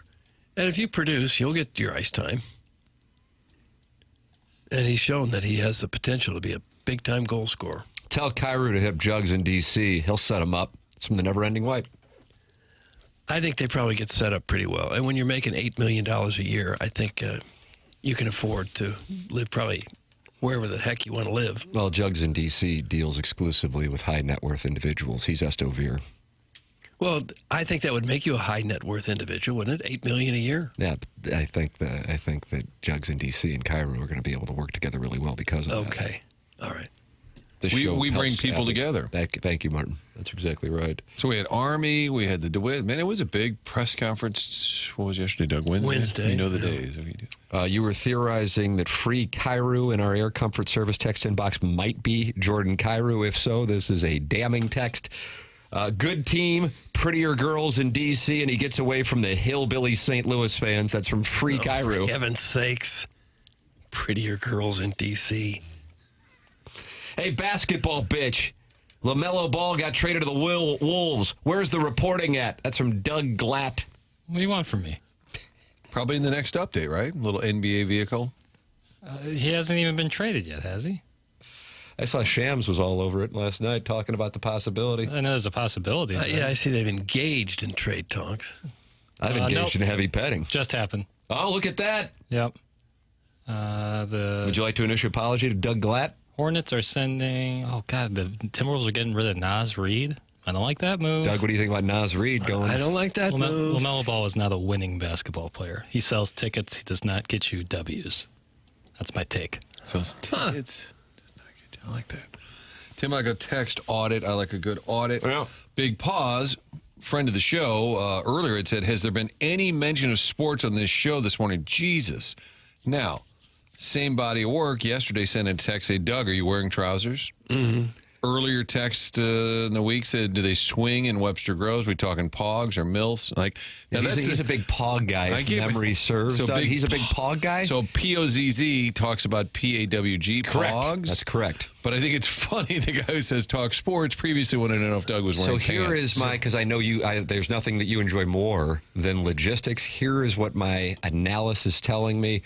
There are the longtime TMA listeners who like mocking the longtime 101 ESPN listeners who were around before our appearance, a day they consider to be the worst day ever, I think, which was in October of 2024, and they mock the talk sports people with those texts. Okay, into the so show. it's said in jest. It's mocking that. And the body work would back listenership. that up. That's correct. Okay, big pause. I stand corrected. Jesus. I got a great place in, Doug, how do you pronounce this? Anacostia? I haven't spent a lot of time living in D.C. I haven't either. I can sell them also. It's true the girls out here are hotter. Thanks, Jugs, D.C. Are they really? So Free Cairo and Jugs are now in alliance. So they'll do some business together. Congratulations to them. Doug Armstrong also talked about how the Cairo trade could open up more possibilities and opportunities with the Blues. Here is Doug Armstrong. Yeah, I think it was important for us, Jared. It allows the other 31 teams to digest what St. Louis is trying to accomplish and see if they can participate. We've been I've said it to you, to people here. If we can use some of these assets to improve our team, we will. We will strongly consider it. And so now, if you're one of 31 other teams and you say, okay, St. Louis has 11, 15, 16, 29, this is what they want to try and accomplish. Do we want a draft pick? Can we use this draft pick? What do we have to offer to get it? Because they're willing to move it. So what it does, it just allows them, instead of 12 hours, it allows them, 48 plus hours to really dig into what they have and what we have and see if there's a potential match there. I think they'll make some kind of trade. You better believe it, brother. You almost need to get these 4 picks, however you bundle it, whatever you do. If you got your draft board and there's somebody that's a 6th or 7th best, you're like, if we could just get up a little higher, I think they'll make some move for sure. 5 teams have made at least 4 selections in the first round, but none since 1999. So the Blues are part of history here, having 4 first-round picks. The all-time record is Montreal in 1974. They had 5. But this hasn't happened since 1999. Doug, remember that in 1999 when the Islanders had 4 picks? Oh, you kidding me? Sure. Yeah. Just like yesterday. Uh-huh. And did the Blues beat the Stars in overtime with a goal by Pavel Demitra, Doug? Is that correct? And then the Stars went on to win the Chalice, but it's controversial because Buffalo fans say Hull's skate was in the crease. Is that correct? Something like that. The same series where Pat Verbeek / Little Ball Hate. Little Ball Hate got the back of Pierre Turgeon's calf, maybe? Uh-huh. Yeah. Bastards. Well, if they're going to make trades, they're going to have to hurry up and do it, right? Draft tomorrow night at 7? Starts at 7? Am I right I stopped crowdsourcing in 99 Well, it's also. tomorrow night anyway. Pablo Dimitra's goal. Tomorrow night. Tim, been listening and texting a long time. More PP talk, less sports talk, and please bed my wife. Oh, That's from Scott's Wrinkled Ballsack. We have met his wife, and she was being seduced by Lisa Ann at one of our events. Jackson, was that in 2024? No, I think 2023. That was a 2023 or 2024? I don't know the years. It was pre-Dotem party. I mean, let me tell you something. They were into each other, Doug, and it was happening right there at Maggie O'Brien's. I bet Eddie McVeigh would have been proud. I just don't know. Yeah. Army is about to lay his elephant trunk hammer on the table. Boy, howdy. Doug, can you help? That's from Steven Time. What does that even mean? I don't know. Steven Times are the brothers Time. There's Ed, there's Steven. This was Steven. I don't know what it means. And the previous texter, what kind of jackwagon writes in and says, more pee-pee talk? Flip that off. He's desirous of listening to pee-pee talk. Flip that off also. What kind of people are we broadcasting to? Oakville hockey fans have the Habsburg jawline. Thanks, Doug's prison wallet. What does that mean? What's a Habsburg? All right, here we go. jawline? Papers, no you know, idea. this seems like something you would know. Where's Habsburg? I don't know. I guess somewhere off Telegraph based on... But it's a jawline? Well, he was a powerful and influential royal dynasty. It was a royal dynasty, the House of Habsburg, and they have a very pointy jaw. It looks like. Comically pointy. A honestly. distinct Like a Mr. facial Burns deformity or something? characterized by a protruding lower jaw and an extreme underbite. Yeah, it looks like a really big underbite. Famously prominent in the European royal house of Habsburg. So I guess he's saying all these people have an underbite, It's kind of like a moon face. Maybe the Jay Leno type of jaw. right? Okay. Well, we learned something here today, fellas. So we can go home? I don't know that many people. Habsburg jaw. I don't know that many people with an underbite. A few, but not many. Underbite. Like I have an overbite. They have a pointy jaw because of the incest. That's from former TMA fan page moderator Neil Allen, Craig Paquette. It could be. Martin just did an underbite impression that really made me giggle. I was trying to workshop. Looked like Sling Blade for a second. This says inbreeding increases the chance that an offspring inherits two identical recessive genes, which in this case caused the upper jaw to be underdeveloped, with the lower jaw became overdeveloped. So that was an inbreeding joke. Yeah. Got it. Took a long way for us to get to the inbreeding portion. Doesn't take much to just And this is knock after us right Doug. off We the were track. breaking down the first round of the NHL draft, a historic night for your St. Louis Blues, and one texter just derails everything. Here is Doug Armstrong on the fan expectations with the Blues with all these first-round picks. That's, as I said, you don't see very many teams move out of certain areas. And then I say that, and last night Chicago did. So, and I didn't, I don't want to say I didn't see it coming, but that was a very aggressive trade by both sides. So, I think my previous answer answers this one. Everyone knows what we have, and if they, if they want to engage St. Louis at pick 1, 2, 3, 4, they know what we have, and I would welcome the call. All right, come and knock on my Open door. for business. And which players Three's you think company. would be available? Buchnevich, maybe. Well, I would feel confident saying he's available. Yeah. And who else? Parayko, maybe Bennington. Come and knock on my door. You wouldn't think they're going to deal with the younger guys. We've been waiting for you. And Don Knotts so it was Norman Fell and then Don Knotts. and Was the Norman wife Fell the same? He also was a landlord in The Graduate. So we're off the NHL draft again? But Norman Fell was also, what was he in? The Graduate. Three's Company. No, Papers you need back on the Addy. He's in Three's Company. That's what we're talking about. I've been doing okay. the theme song over here. A wonderful rendition. I don't know the theme song from listen to this. Three's Come Company. and knock on my door. I don't know the theme song from I think it Three's was Company. referenced.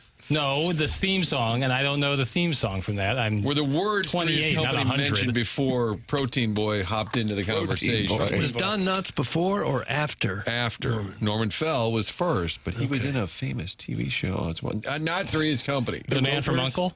What was that? No. The Ropers. Oh, was that a spinoff? Is that what it was? I believe Man from Uncle is what I was thinking. Man from Uncle?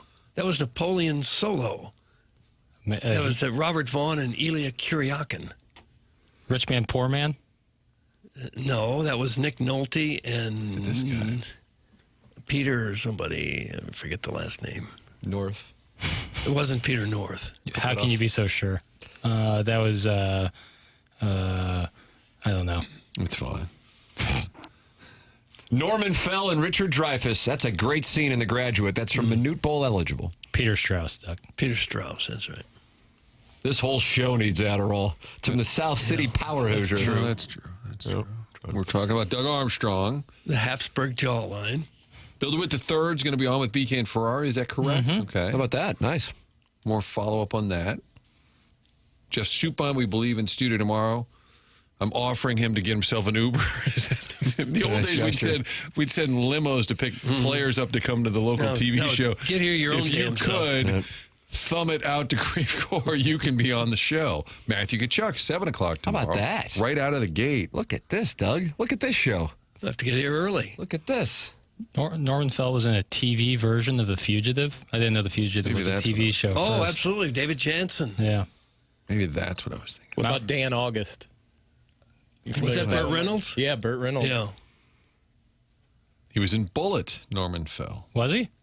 Steve McQueen. I have that on DVD. And the a great original movie. Ocean's 11. New one's better. Okay. No offense. BK and Ferrari, it was a real sports show, not some knockoff of Saturday Night Live. That's from Buzz Is that what we're Killington, doing here? 69 1.6. Doing It's more sketches? of a hackneyed one. A knockoff of Saturday Night Live. Correct. Did I see they're remaking Cape Fear Papers? Again? Oh, yeah, it's already out. But I mean, Third that's time? the third one? Yeah, this will be the third one. Why? Yeah, it's a TV miniseries. Javier Bardem, maybe? I do love Javier Bardem. I know, but do we need a third one? Good cast. All right, sorry, talk sports. I'm sorry. Let's see what we got here. They are asking Chairman Kurt in the Michelob Ultra YouTube chat if somebody asked Bill DeWitt III if about the Navy caps, and Brendan Schaefer, who writes for MLB.com, correct? Mm-hmm. Did ask about it. He did. Oh, wow, I don't know. There's a screenshot that a number of the Friends of the Feather have sent in. I texted Jackson this morning to see if there was audio, but you were saying he asked about it off to the side, so to speak, as we say? Yes. So he tweeted out yesterday, and I listened to the press conference, didn't hear it. So he tweeted, I told Bill DeWitt III that I was apparently summoned this morning to ask about I the Navy assigned it hats. to Schaefer.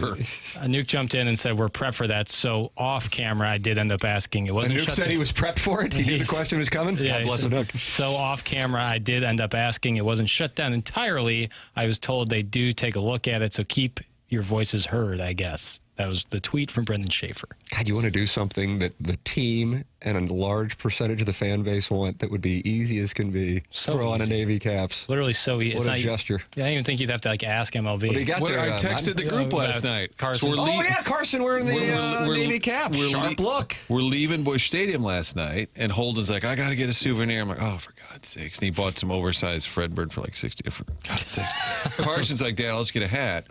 There's 30, 40 different A lot of hats in there. Picks out. What did he pick out? A blue cap. A Navy cap on the road. I didn't say a word. He just said, I think this will work. And he picked out the blue cap. I sent it to you fellas. You're probably all sound asleep. I love seeing it this morning when I saw it. Yeah, I love seeing a Navy cap. So Nook says we're prepped for this. They were prepped for it. Nook could get down on it. I know that. He'd be ready. Well, He'd he go is, Navy he cap. is the business, the Yeah. president of business operations. This is good for business. Yeah. But there does seem to be some pushback. They don't seem to embrace it. Maybe they don't Bill want DeWitt to. the third doesn't really care for it. Is that right? Yes. Trust me. If he does come in studio here in the next couple of weeks, Maybe he he doesn't. won't tell me being prepped for it. He knows I'm going to bring it up, and he just starts laughing. But that's his thing. He's big into the uniforms. That's the thing. He's big into the uniforms. It's an important part of the club. Has McGreevy won the T-shirt for us yet? He's starting tonight, I believe. He is starting He is. tonight. Yeah. Him and He Zach actually had a Allen. huge collection of. He's got a charitable wing called McGee's.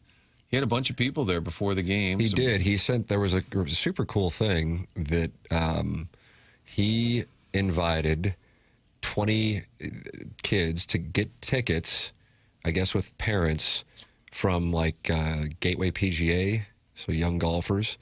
And, you know, the email came out. Mike McGreevy's a huge golfer, and he wants to meet some of the kids in the golf community.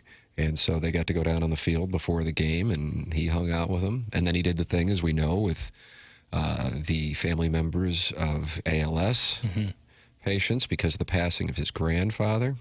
Yeah, he's a good, you know what he is, Doug? A good sort. A good egg. He's a good sort. You know, he'd be the kind of guy that fans could really identify with if he can keep it going and stick around here for a while. Yeah, a lot of similarities to Adam Wainwright, I agree with you.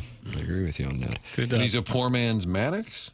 Yep. Good pitching matchup with him and Zach Allen tonight. A builder's grade Maddox? TMA Reddit Insider is not happy. This Navy cap bid is almost as lame as that dork Jake Reynolds. That's from the TMA Reddit Insider. Chairman Kurt, you have written the song of the summer for my money, Navy Caps on the Road. How do you respond to the TMA Reddit Insider? It just shows me his true colors. I don't really put much stock in what he has to say now. There you go, Doug. The whole city's behind this. Feel free to be left out. Yeah, I don't know too many people who are against the Navy cap. Well, there's one that Tim pointed out. He has the title of CEO. Right. Oh. Seems to be the only one. Tottenham Hotspur advances talks with West Ham for the acquisition of Mateus Fernandez, and not a single mention from you all this morning. I thought this was a sports show. Yeah. Doug, that's from Ed Time brother Steven. It's a fumble. It's a swing and a miss on our part. I didn't know Mateus Ferguson was even on the trade market. Well, he isn't. Fernandez is. Oh, see there? That's why I didn't know it. And yet we didn't mention it at all. 8:47, here we are just now talking about it. Well, the transfer window is open. So. Is it? Yeah. It opened a week ago. Okay, well, I feel for Mateus. I agree with the TMA Reddit Insider. The Navy hats thing's dumb. It's from the 314. It's not dumb. Uh-oh, here comes Papers. It's not dumb. You can say I prefer the red hats, but to say... See, I think the show is dumb. Right, well, yeah. So if that is the case, then everything would be discussed by dumb dumb. people. It's Right. not bad. Right. That could be a slogan. Good food quickly kind of situation. Who uses that slogan? Mark's Mulch. Mark's, yeah. Good mulch quickly. We got the meats. Has he wrapped up the monthly title? He is just on a heater. Yeah, I think he has 3 or 4 wins. 3 or 4. By the way, we tried to get out early yesterday. Do you remember, Jackson, who won? Because we didn't announce the winner. Mark, I thought we did. It was Mark. I thought we did. Coming right back to start the segment, but I could be wrong. I think either way, he we won. did it verbally amongst ourselves, but didn't announce it on the air. Okay. Yeah. Well, Mark from Mark's Mulch and Bra won yesterday's Design Air Heating and Cooling email today. I don't care what you guys talk about unless it's NBA or soccer. That's from the 618. Oh, jeez. Okay. Turkey A in the U.S. tonight at 9. And by all accounts, the most likely opponent on July 1st next week will be Bosnia. How about that? When I was at that Cardinal game I was talking about against the Reds, that's when Bosnia had their friendly. Doug, was that against Panama? I don't know who it was against. It was. And downtown was hopping with both Cardinal fans and Bosnia supporters all over the place. Sharp uniforms, by the way. Speaking of uniforms. That'll be a lot of fun in St. Louis with all the Bosnian folks I am here. telling July you. 1st, can you imagine? And that's July 1st? That's official? Yeah, well, that's the next game for the U.S. is July 1st. Okay. And I think I thought it was going to be July 3rd. It's the one, remember, it's at Levi Stadium, which you can't say anymore in San Francisco. But it's July 1st, the U.S. next match, and all of the metrics, whatever, the matchups, they said most likely to be against Bosnia. That's after the dead rubber game tonight. Right, so a week from yesterday, they'll play. Any idea on the time they're matting since it's on a 2 I believe that's a 7 o'clock. Oh, Nice. perfect. God bless America. Nice. I believe. Can't wait. I will be watching that game with such anxiety and intensity. Yeah, winner go home. It's And I 7 kinda o'clock thought- on Fox, Levi Stadium, Santa Clara. Next Wednesday, U.S.'s knockout round game, most likely against Bosnia. Okay. They beat Qatar yesterday, 3-1. But I don't know if that's where, like, just this listening audience, I don't know, I guess on a 1 to 10, your level of enthusiasm for that game. Tonight's game is an outlier. Doug keeps calling it this dead rubber. I've never used that phrase in my life before this week. So it's immaterial what happens tonight, as long as nobody gets injured. But next Wednesday, I'm telling you. I don't know. I'm trying to think what the last time I will have watched a game with that much intensity. Missouri football? I know, but I mean, Missouri football's ship had kind of sailed. I don't know if it was the Vanderbilt loss by that time. Like Missouri, Alabama, would that be the game you watched last with most intensity? I think they were undefeated when they played them, if I'm not mistaken, so you didn't necessarily feel like the season was on the line. Certainly. It's got to be like a playoff type make or break. I mean, I think I would take it back to the Blues in Winnipeg. I think that's my answer. That's how I'm going to feel watching it. But that's me, and I don't think that I'm sure there are some people texting in right now going, oh, my God, yeah, this is a hell of an opportunity. And then others going, I don't care. It's soccer. I hate it. I wish you guys wouldn't talk about it. So I don't feel like I can't believe if you're a sports fan in the U.S. and that game comes along that you would say, it's soccer, it's stupid, that you wouldn't have some passing interest. That's kind of what I thought as well. Again, maybe it's because I was 17 years old, but in 1994, I felt like the country got swept up in it. And I don't know if it's there yet. Now, if you get to a spot where you do beat Bosnia, if that is the opponent, and you're one of 16 teams remaining, and then at that point, I don't know. Do you know, Jackson, who the likely opponents waiting there would be? I don't. If you're playing one of the proverbial brand names, so to speak, on your home turf, I don't know if you know if that'd be at SoFi, MetLife, whatever. I think SoFi would be the one after the knockout. Yeah. So the 16 would be SoFi on the 6th. Point being, like at that point, do people? The 6th is when it would be? I believe Martin? that one is the 6th. So that is that's a Monday because after the holiday weekend on Saturday. Okay. Like, do people then start rallying, or is it just not? Is it just always going to be kind of a thing that some people just aren't going to get on board? I think it's different this year. I do think people are more into it. I think part of it is, I'm not saying it because of Fox 2, but the fact that the games are on all day, middle of the daytime for free. You don't have to stream it. You don't have to download an app or anything. It's just on your local Fox, which you can find everywhere except in rural Pennsylvania with Doug. Couldn't find it. No. But those games are on all day. The U.S. games have been at good times. Tonight being 9, not the best. Game doesn't matter. I think there's a fair amount of buzz. And the people that are into soccer, Bill McDermott, Kevin Kalish, these guys I was with yesterday, this group of players they've all been pointing to for a long time and saying this is the golden generation of talent that the U.S. has. Now, they've got to equal what the 02 team did before they can be put in that group. But everybody kind of had this expectation. And now they've come out, hammering in the first 2 games. I think the buzz by the time you get to Wednesday will be tremendous for that match. I think the answer would be the United States versus Canada for the gold medal. That would be it. Yeah.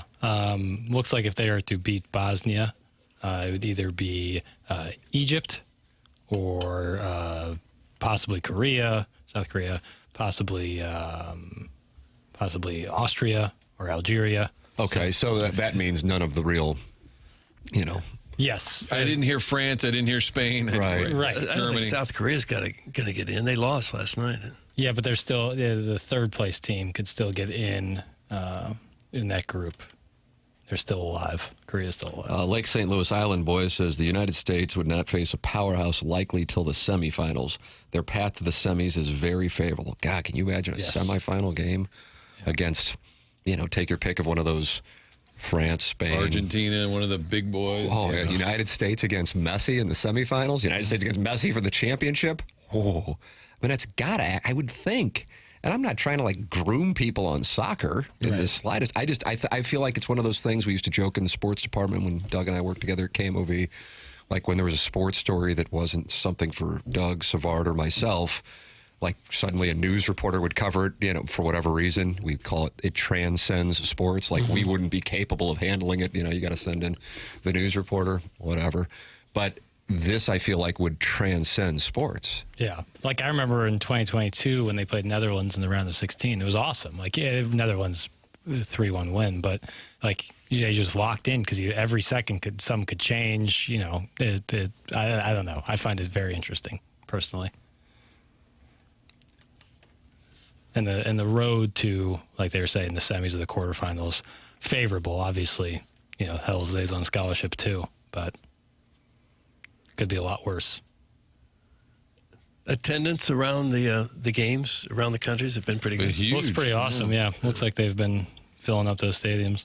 Guys, the United States would play Germany in the semis. That's from Jared in St. Charles. How about this, Jared in St. Charles? He's got the bracket. Okay. God bless. I'm looking at the bracket. It's quite confusing. Yeah. Because it's like, you know, like the winner of Group G plays in the game below U.S. and then Match 89 will play Right. loser of game 52. It's match 82. It's third in groups A, E, H, I, or J. So All right, here we go. This is the official word here. For my money, this is the Sir Soccer of our generation. Producer Joe, Doug, you know, he used to work on the program. Sure. Has a landing strip. He just texted me and said it'll be likely Spain in the quarterfinals. The Athletic has a good tracker tool.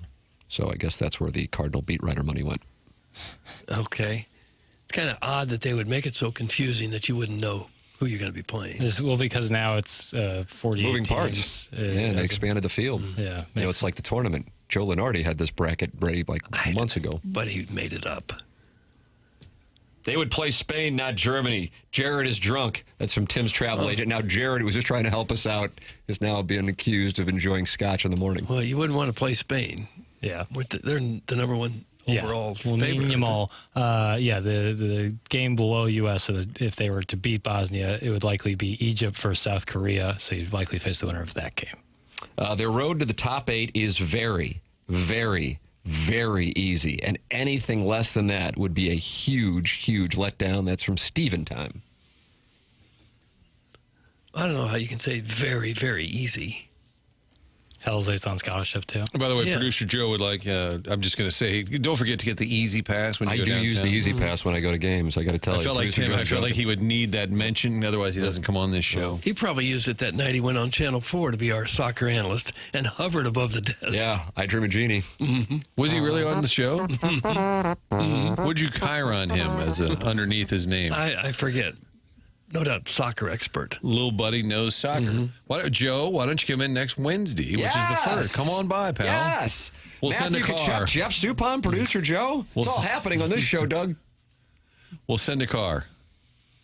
Let's see. The SEMO Indian says 94 World Cup was way more hyped. AB had those 16-ounce Budweiser cans. Everyone was tuned into the games. That's from the SEMO Indians. See, that's what I feel like. Yeah, I did feel like it was a bigger deal. You did? You felt that way in 94? Okay. So did I. But here, you could have a spot where the United States gets into the real mix. I mean, this is a weird spot. You got a World Cup game in the United States tonight, and I think plenty of people are going, okay, it doesn't really matter. I'm not going to get locked in. It's late, too, for a heavy portion of the country. Like East Coast, 10 p.m. start. It's not going to do well. All the texters are soccer experts now, huh? That's from the chairman of the National Swingers Convention. Okay, that's enough soccer, thanks! It's from Big Tuft. Speaking of Spain, wifey in the Barcelona, meow. That's from Shrimply Pibbles. Doug just sent in a picture of his wife in Barcelona, and I believe that's with him. If not, we don't kink shame. It's interesting. What do you mean by that? Well, I kink shame. Yeah. I absolutely do. I like to go to Barcelona. Guys, can you have Producer Joe stay for a TMA? That's from Plowboy's Dwelling. We would have to work that out. Him and E. Martin, as you know, they're sideways. I think Producer Joe would decline that invite. But there'd be some fireworks, and that's what we'd like. There would be It's the holidays, Doug. It's coming up on the 4th. Don't we want some fireworks? I think so. We can promote that. Well, you want fireworks? It's the 4th of July. Tune to ATMA when Joe and Iggy are in the same room for the first time in years. Yep. They could go. That could be Texas rules at that point. You're welcome to get involved on the program by texting in, by calling in, by emailing in, by opening up your YouTube app, watching it, and talking it over with other TMA listeners. 271 friends are in there. And Iggy just responded to that invite for Producer Joe by saying he can park cars in the Hubbard parking lot. Oh, gosh. He doesn't want them in the building. He wants them waving people into certain parking spots. gosh. I don't know if this is going to happen or not. No. Email in for the Design Air Heating and Cooling email of the day in the Mark Hanna Evergreen Wealth Strategies 9 o'clock hour. It comes up at 9:45. Design Air online at designairservice.com. I did some work with them. And Joe, Doug, you said sometimes he brings Joey. He will, occasionally. You never really know for sure. Did wonderful work on Tuesday afternoon. It's Design Air Heating and Cooling. Martin is a client. Doug is a client. I am a client. We welcome you to become a client as well. Take a look at the forecast in St. Louis. Wow, it is going to be hot. Man, oh man, upper 90s. It is Design Air Heating and Cooling online at designairservice.com. Longest running sponsor. Sign up for their maintenance plan. Nothing to worry about then. You're extending the life of your HVAC system. Design Air Heating and Cooling sponsor our email today. This is TMA 101 ESPN.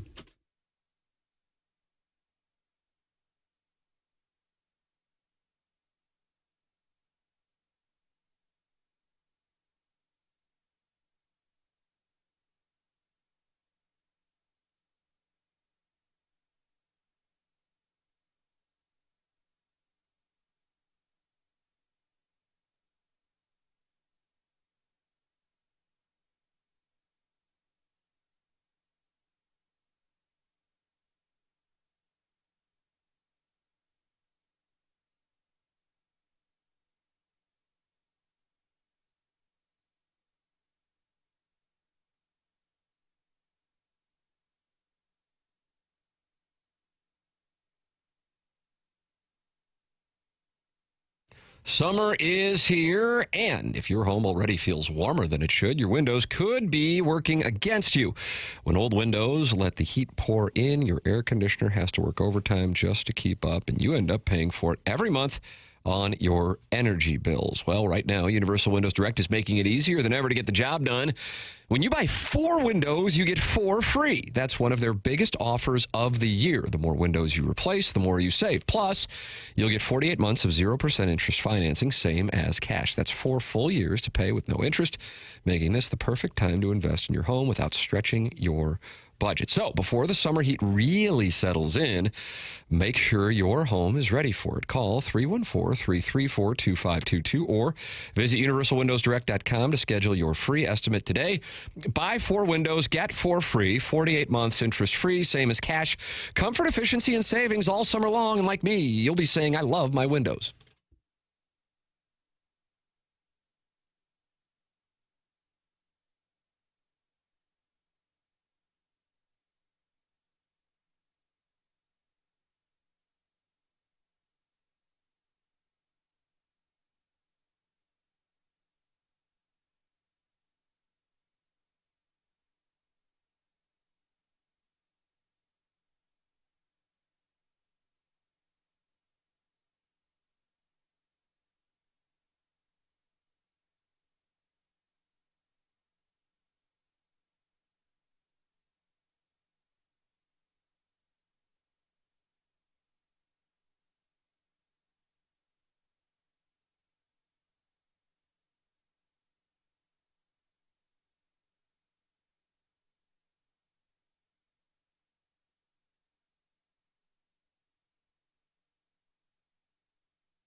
It's TMA 101 ESPN and the TMA STL YouTube channel. We are in the Marcana, Evergreen Wealth Strategies, 9 o'clock hour. Tim McKernan, Doug Vaughn, Martin Kilcoyne with you on the program.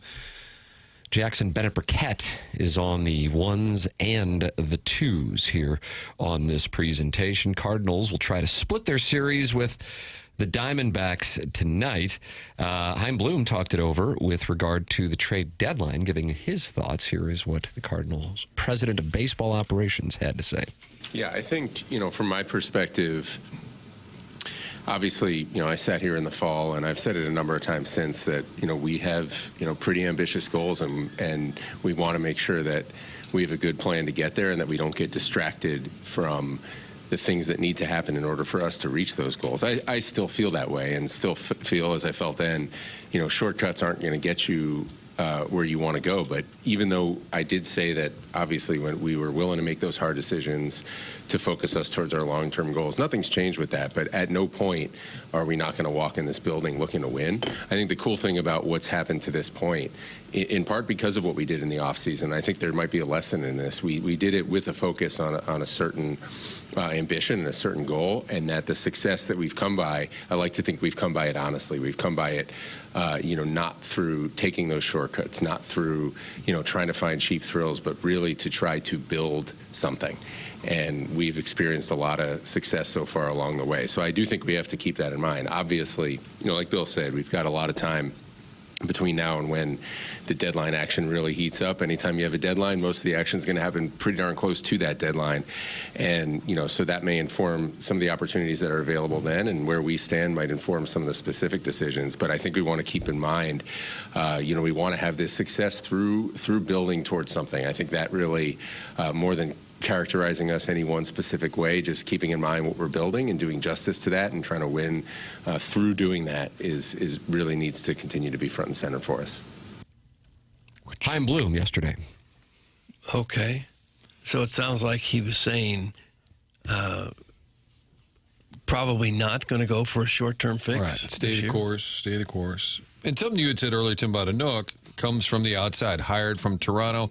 Chaim Bloom comes from the outside. I think that's something the DeWitts, if you look at it, two prominent positions now are people with a fresh look at how the Cardinals do things, both on the baseball side and on the business side, and even like the whole leaning in this year to the tarps off kind of being maybe a little more fun than they used to be. I do think they're trying to evolve a little bit here, both on the baseball and on the business side. Now, as far as Chaim Bloom, I think he's, telling you basically let's not get too excited. I think he's not saying that, but I think also we're committed to the long-term process here. Yeah. Well, I don't know what else he would possibly say.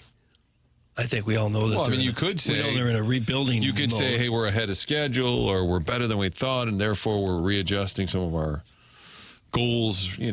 I think they were hoping they'd be competitive, and then they've been better than that. Yeah. But maybe things are starting to fall off a little bit here. What would you say right now, Papers? Careful with this season right now. Are we at the point where you assign careful? We haven't reached that just yet. But rapidly approaching. Get a win tonight. In other words, things could get away from you. Well, like to see McGreevy go a little deep tonight. We could use a nice 6-7 inning start here. Badly. Gotta get that bullpen rested up. Hell. He is on a mission to throw 7. I can tell you that.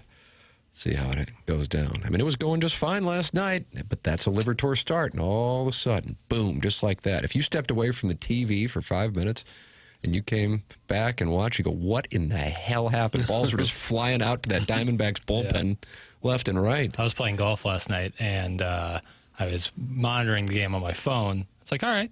You guys have men's league at Log Cabin on Wednesdays. Yeah, it's a Log men's league. We don't really like to talk about it. Why not? Well, it's kind paparazzi. Okay. Paparazzi. You don't need, just keep it low key. But I was looking on my phone. I was like, oh, kind of cruising. Maybe things are going right. And then I literally played one hole, looked back at my phone, 6-2. I was like, oh, Jesus, what happened? What the hell happened?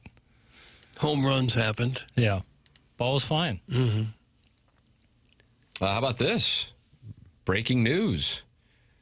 Papers, I don't know what this means because I've never heard of this deal, but you will because you know ball.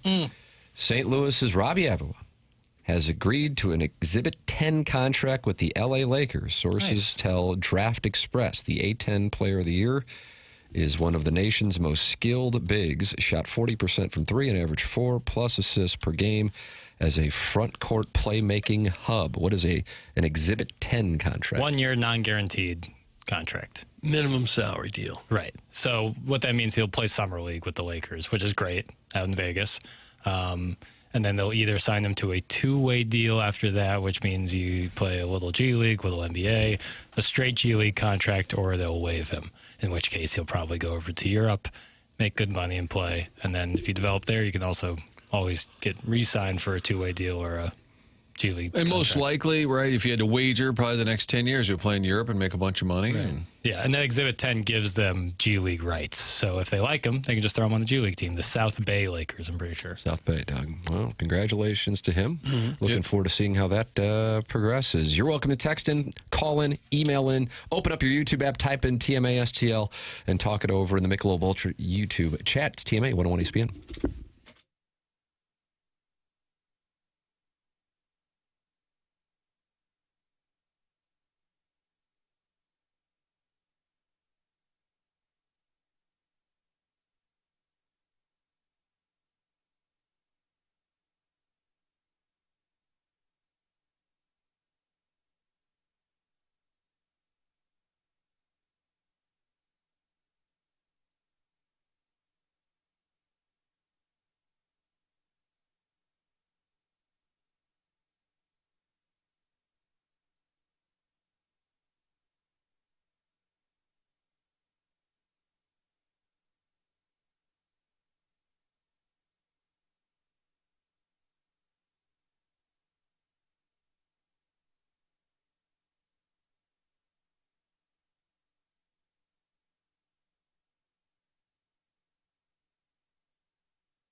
This is Jackson with the Sports Center update, brought to you by Saliga Heating and Cooling. This just in, the Charlotte Hornets are trading LaMelo Ball and Josh Green to the Minnesota Timberwolves for Naz Reid, a 2033 unprotected first-round pick, 3 first-round pick swaps, and 3 second-round picks. Sources are telling Shams Charania. That was another Sports Center update brought to you by Saliga Heating and Cooling, a Daikin heating and air conditioning dealer.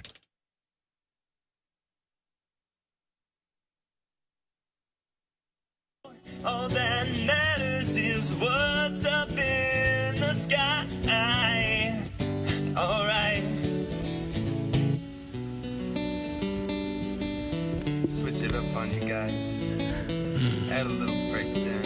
Here's the breakdown you want to do. There's firecrackers shooting in the sky. A bottle rockets on the 4th of July. Roman candle wars in my backyard. Run for me and you won't get too far. Sparklers, screamers, and streamers. Cherry bombs, smoke bombs with your moms. Kids playing with the poppers in the street. Burning them snakes all over the concrete. So good, man.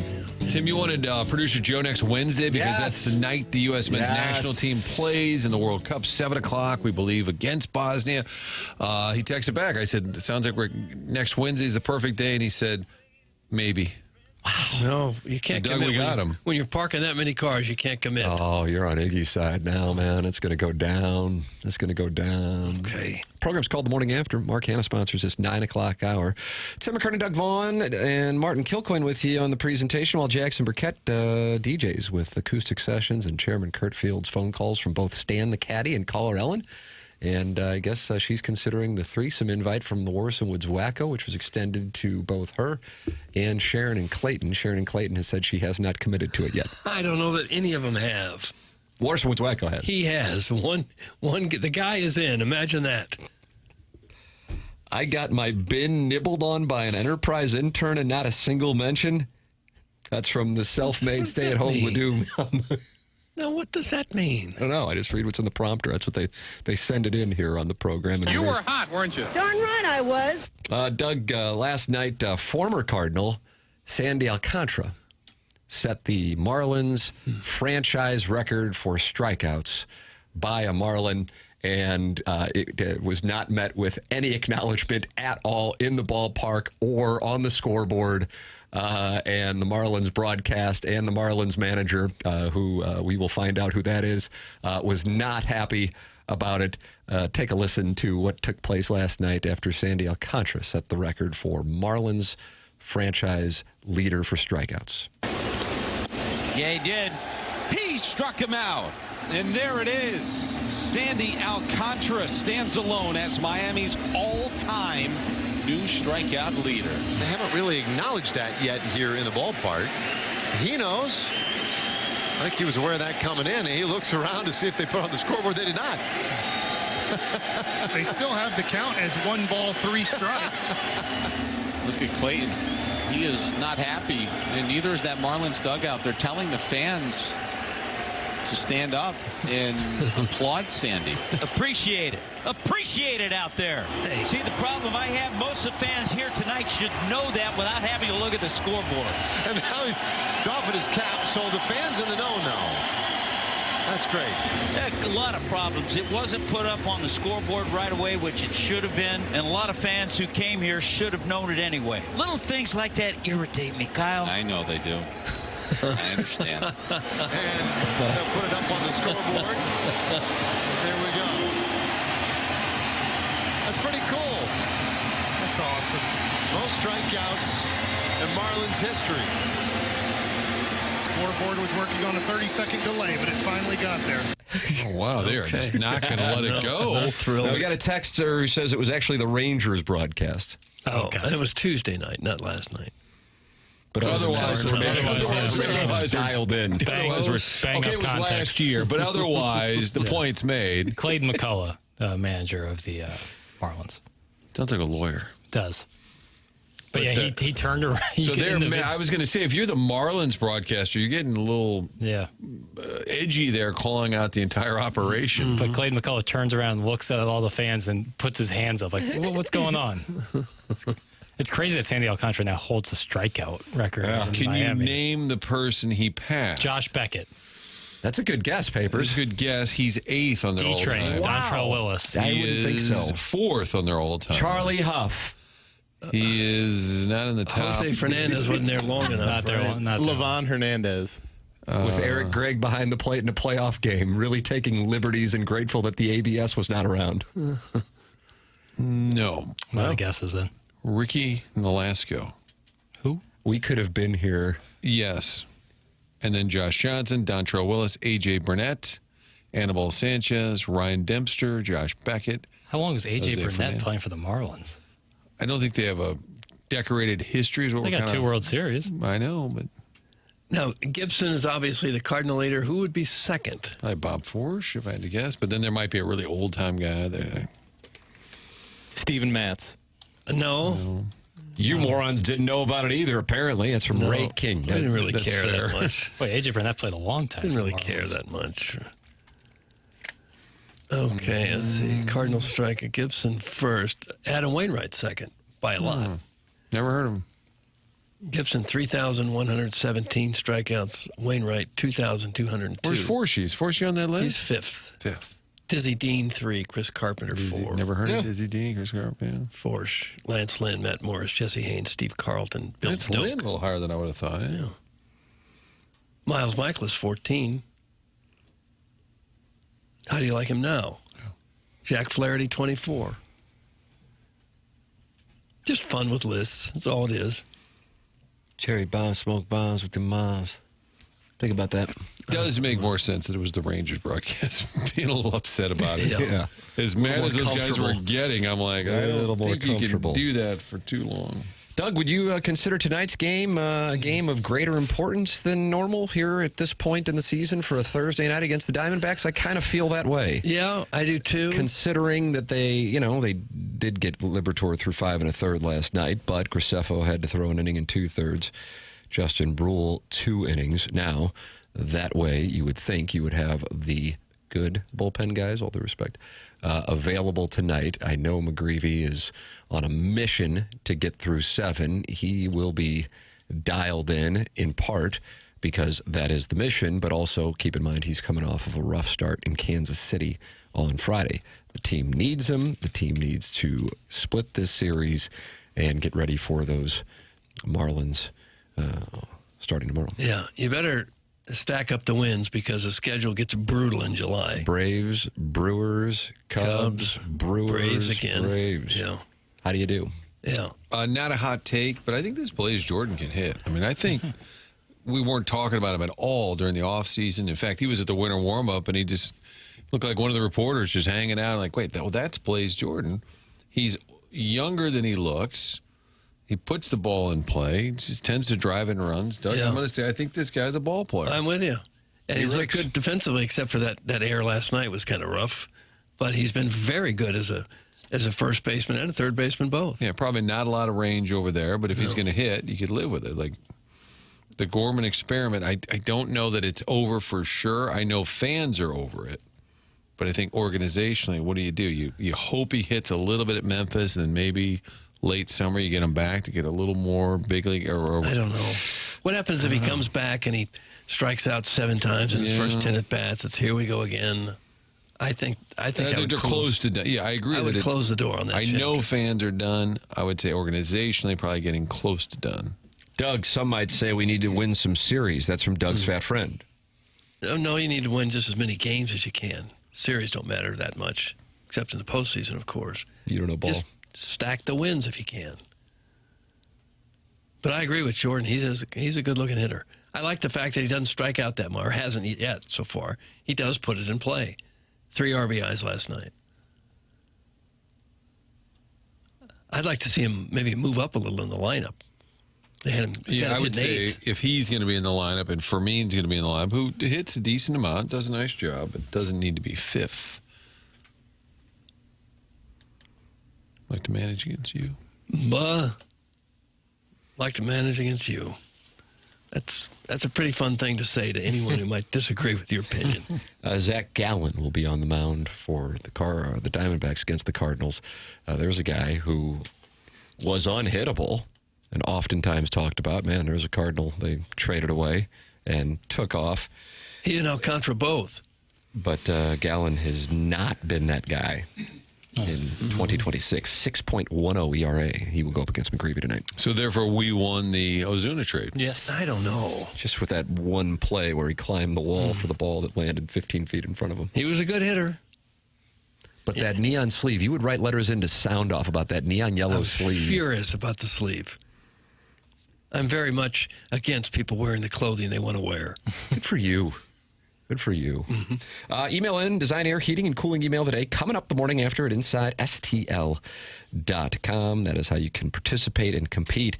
You're probably going to be going up against Mark from Mark's Mulch and Bra Emporium. And this guy is having a June for the ages. But, I mean, imagine if you could go home and tell your wife you beat Mark from Mark's Mulch and Bra Emporium and what that would lead to. Nice little feather in your cap. Yeah, light hand. I want that conversation recorded. Hey, honey, guess what today? Did you get promoted? You get a raise? No. I want email today. What's that? That's that thing you listen to in the car that the kids can't listen to? Yes. Well, why is it a big deal? Well, this guy, Mark, with his mulch and bra business, excuse me, what? I finally got him. God forbid men have hobbies. Good papers. That's why you're the people's champion. That's right. Yeah. You're pro hobby and pro protein bar mid-show. Sure. Pro snacking in general. If you are in need of a snack and you're feeling exhausted, maybe you could go to Mentality. If your energy, focus, and drive aren't what they used to be, it might not be that you're just getting older. There's a good chance your hormones and metabolism are out of balance. So this is your chance to work with Mentality. Not a macho low-T bro clinic. They're human-centered, and their mission is to figure out what's really going on in your body and your brain. Mentality starts by listening. They'll run real labs and explain your results in plain English, and then build a personalized science-backed plan using hormone therapy and FDA-approved peptide treatments to help get your brain and body back on track. So stop telling yourself and everyone around you that you're fine. Right now, all new patient labs will be covered in your treatment plan. That's a savings of $250 right out of the gate. Reclaim the old you, the younger you with Mentality. Schedule your appointment now at lowtusa.com. That's lowtusa.com, LOWTUSA.com. The program is called TMA. It's presented by Brown & Crouppen on 101 ESPN.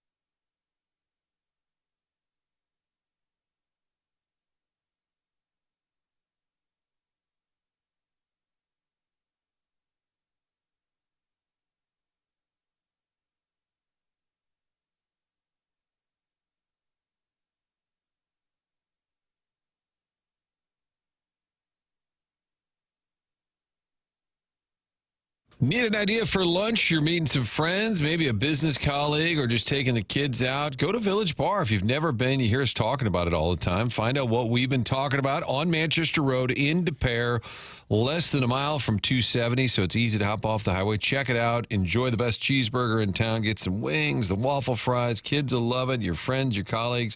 Great spot for happy hour as well. Ball games are always on. Village Bar is a staple.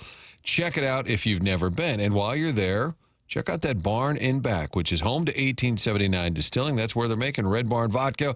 Having a summertime party, maybe for the 4th. Mix it up this year. Grab a couple of bottles of the flavored vodkas from Red Barn Vodka. All of these award-winning spirits made right there in De Pere, inside the barn. They've got a great tasting room connected to Village Bar.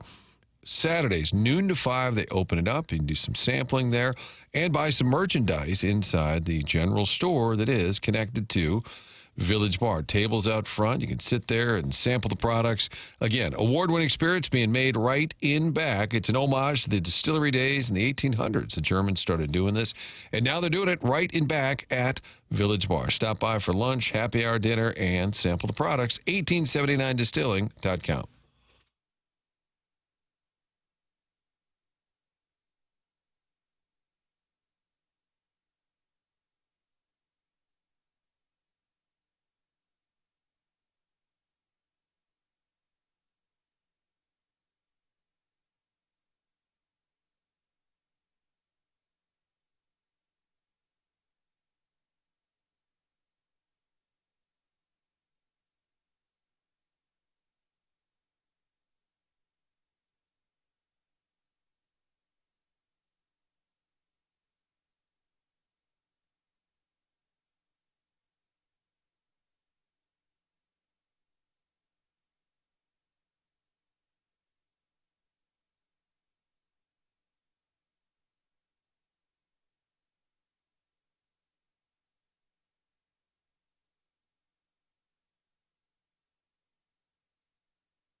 It's TMA 101 ESPN, and joining us right now for his weekly appearance on the program, on the Collier and Thompson phone lines, friend of the program, Brad Thompson. Morning, B-Team.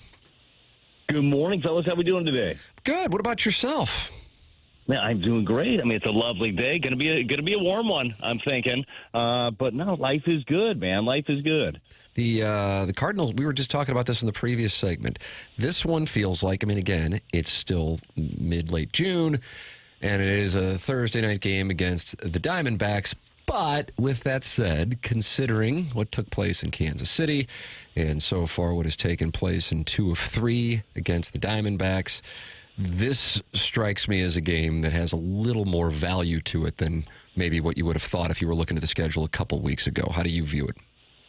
I mean, I guess that's fair, just due to the fact that the team has been playing the way that they have, and you want to be able to, you're trying to rack series wins, or in this point, you're trying to just even things up right now. But I think that when you look at this bigger picture for a young ball club, with basically top to bottom, with a couple of exceptions of guys with something to prove at this level, and it really is top to bottom with something to prove, because whether you're guys that have been established, I think Burley has established himself as kind of what he is, but he's also trying to establish himself as a player that is going to get a long-term contract. And everybody is fighting for something. So every series is a big series, and I know it's cliche, but every game is a big game for a group of young guys, and that's kind of what makes it exciting to watch them, because you see them playing that way, right? So I don't think that they buy into any of the this series is bigger than that series, or this game is bigger than that game, but it's fun for us to do that. But I think that the way that they've been playing is very consistent, and I feel like it's been working overall.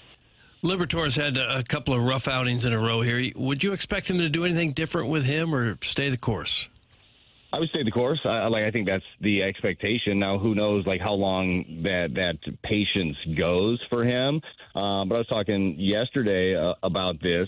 It's one where we still got to remember what this season was supposed to be, and still is it's a year where there is a transition, there is a developmental aspect to it. This is about building blocks towards the future. And they still look at Matthew Liberatore as one of those blocks for the future, right? So, yes, he's had some scuffles. That was a rough inning, and obviously last time out before that against the Royals was a really, really bad game. But I feel like you're learning through your experiences along the way, and then you continue to build your depth organizationally to push guys like Liberatore and to push others in the rotation, and ultimately at some point push other guys out of the rotation. That's what you try to do by building depth. But you look at what Andre Palante was able to do last year, and he had a career high in innings and a career high in games. ERA was super inflated. It wasn't the year on paper that Andre Palante would want to have had. But those experiences and the opportunity to fight through those things and to take the ball every fifth or sixth day, I think really built him into the guy that we've seen so far this year, which has been a very consistent major league starter. So kind of feel like you give that same leeway to Matthew Liberatore.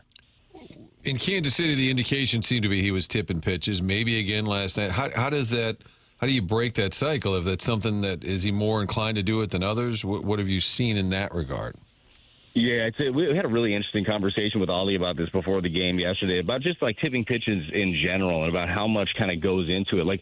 This is not the same as back in the day, and some guys were phenomenal at it. Jim Edmonds, incredible at just picking up tells on a pitcher. Albert Pujols was really good at it, and you'd see stuff from the dugout. But now, there is so much focus on this. Major league clubs have people, teams of people that are on tells on the opposition, that are on tells on your own guys, not just in the big leagues, but in AAA.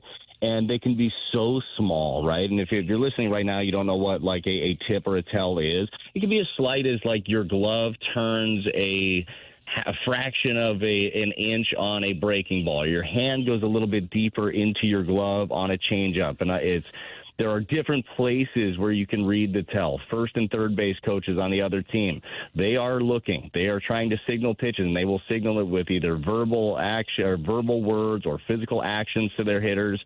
Runner at second obviously can see a different view. So give all this thinking about it from a pitcher standpoint, there's a whole lot to think about when you're trying to not tip your pitches. And then when you get into the heat of battle, like you're thinking about it early, everything's good. And then all of a sudden you walk a guy, that stinks. And then a double in the gap and you have first and third. And then all of a sudden stuff starts speeding up. That's when you fall back into some of those tendencies. And that's where the work in between starts is really important. Like whenever you're playing catch, you have to work, whatever your tell is, you have to work on that when you're playing catch. Certainly you're working on it in your bullpen. You're digging into video and you're trying to create new muscle memory. So I do believe absolutely against the Royals, that was part of it for Matthew Liberatore. I mean, you just go back and look, like he hadn't had outings like that. He had some rough ones here and there, but nothing like that where they were on everything. But it still comes down to execution also. So even if you are giving something away, you go back and look at some of the damage there in that fourth inning for Matthew Liberatore. There weren't too many pitches that he threw where he wanted to that got hit.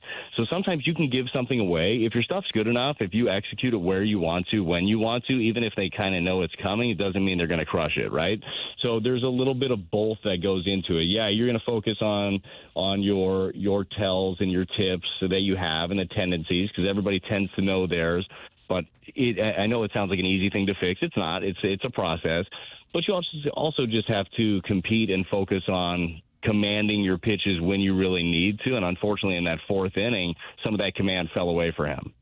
Are teams allowed to have guys in the press box watching on TV to see if a guy's tipping pitches, or does that all have to be done in the dugout? So. Yeah, I wouldn't think so. I would think that would probably be illegal. Now, I think that they can go back after games and watch, from side views because, these ballparks have all these different camera angles. But there shouldn't be anything from a level like that, I wouldn't think. That seems very, very shady at that point. You'd be watching on a monitor. That seems very old Astros-esque. It does. Something like that. Yeah, I don't know if you take a bite of a hot dog, if it's a breaking ball. I don't know how any of that works from the press box. So, yeah, wouldn't think that is part of it. But it really is crazy, like how much time is dedicated to this. And some organizations have like computer algorithms where they just run stuff through like fast speed, and then they are able to pick out small, tiny things that pitchers are doing. And you're seeing it not just knowing what pitch is coming, but when a guy is going to the plate as opposed to picking off. Like what is a small little tendency that they can pick up off of? We see the Cardinals do this a lot. Like they spend a lot of time, their group, of trying to figure out a pitcher and his cadence to the plate so they can steal an extra base. Remember, this wasn't supposed to be a team that was going to hit a bunch of home runs, although they've shown more power than expected. Like they're going to have to take these small advantages that are given. It's a really small, nuanced part of the game that ends up breeding big results. Brad, very unscientific, but Blaze Jordan, I said, he just looks like a hitter. He looks like he could belong here in the big leagues. It's my favorite kind of analytics right there. Eyeball test still works. Like it does, man. It does. Like there is when you watch a player and you just see how he reacts to situations. I don't need to see exit velocities. I don't need to see swing velocities or a spray chart necessarily. When you're watching Blaze Jordan, you're seeing a guy that's a baseball player, and he's young, man. He's only 23 years old. I feel like he's handled all the situations really well. I think the Cardinals have also put him in a good position where there's not a ton of pressure on him, letting him play some third, letting him play some first, putting him lower in the order. And who knows? Like maybe that ends up progressing more for him. But he's done everything that they could have asked him to do. Now the question is going to be, will he continue to progress? You know that the league is going to start getting a little bit more of a book on him, but he hasn't shown any glaring weaknesses early, right? This is a guy that has covered a little bit of everything. I've appreciated, because you don't see this a lot with young players. Heck, you don't see it a lot with veteran players at times, of having a two-strike approach. He does. He shortens up. He uses the other field. Like he does a lot of those things that winning players do. So I would say so far so good here for Blaze Jordan. How do you suppose they'll handle Gorman now in the minors? You think we've seen the last of him, or will they try to get him right and bring him back up? Well, they're definitely going to try to get him right? He's still one of your guys, but this isn't one of those situations, in my opinion. Again, this isn't with talking to Ollie about this or talking with Chaim about it, but this isn't one like sometimes you'll see organizations like, hey, just send a guy out to get him right, but you're going to get him back right away. Like that's the plan. I don't know that is the plan right now. The plan right now is absolutely send him out to get him right because he needs that. But at the big league level, you couldn't keep having that day in and day out over at third base, right? So he's still a relatively young player. He's got plenty of upside, but there, in my opinion, I don't think there's an urgency to get him back to the big league level right away. If he earns it, absolutely. You'd love to be able to have him back in the mix and have that skill set there. But I don't believe that there is like a, hey, this has to be part of the quote unquote plan. I don't think that it does.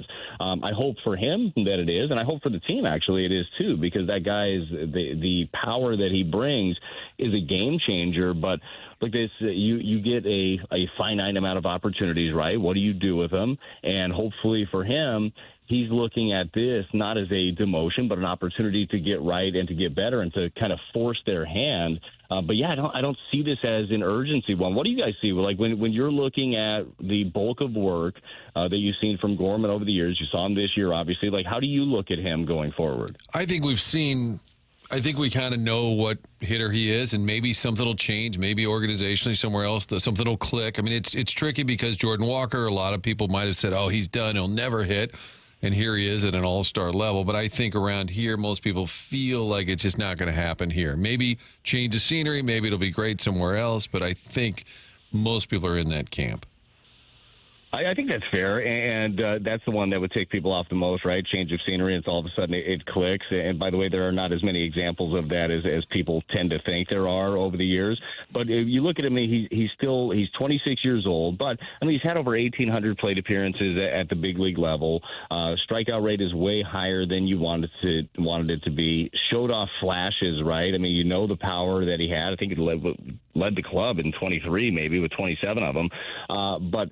It's too few and far between. There's got to be more consistency in this game. So I'm with you. Look, you give guys some runway. If they take it, great. If they don't, then you have other guys. That's why you have organizational depth. And Blaze Jordan has turned into one of those guys for them. Came over in the Steven Matz deal and has put himself right in the thick of things. Yeah, I think Jordan makes the decision maybe easier for the Cardinals with Gorman. Jordan looks like the real deal. And I would think they would try to get Gorman back on track and then maybe move him for the change of scenery. Probably do everybody good. Well, you could, right? You still look at him, and I think, Doug, that's a really good point. He's still an asset for you. Like, I guarantee you this. Other teams are going to look at him, and whatever it is, like they might be like, oh, maybe I can fix this, maybe something that the Cardinals have been trying to fix for a long time. But either way, everybody thinks that they can make a project out of somebody else's player, right? That's what you want. Like, if you're an organization and you're looking for something, and trade deadline's coming up, and obviously we're just spitballing stuff here, but if you need a left-handed bat with some thumb that you think is projectable, I would think that he'd be very intriguing for you at 26 years old. So there is still a lot of value there in the player, in the organization.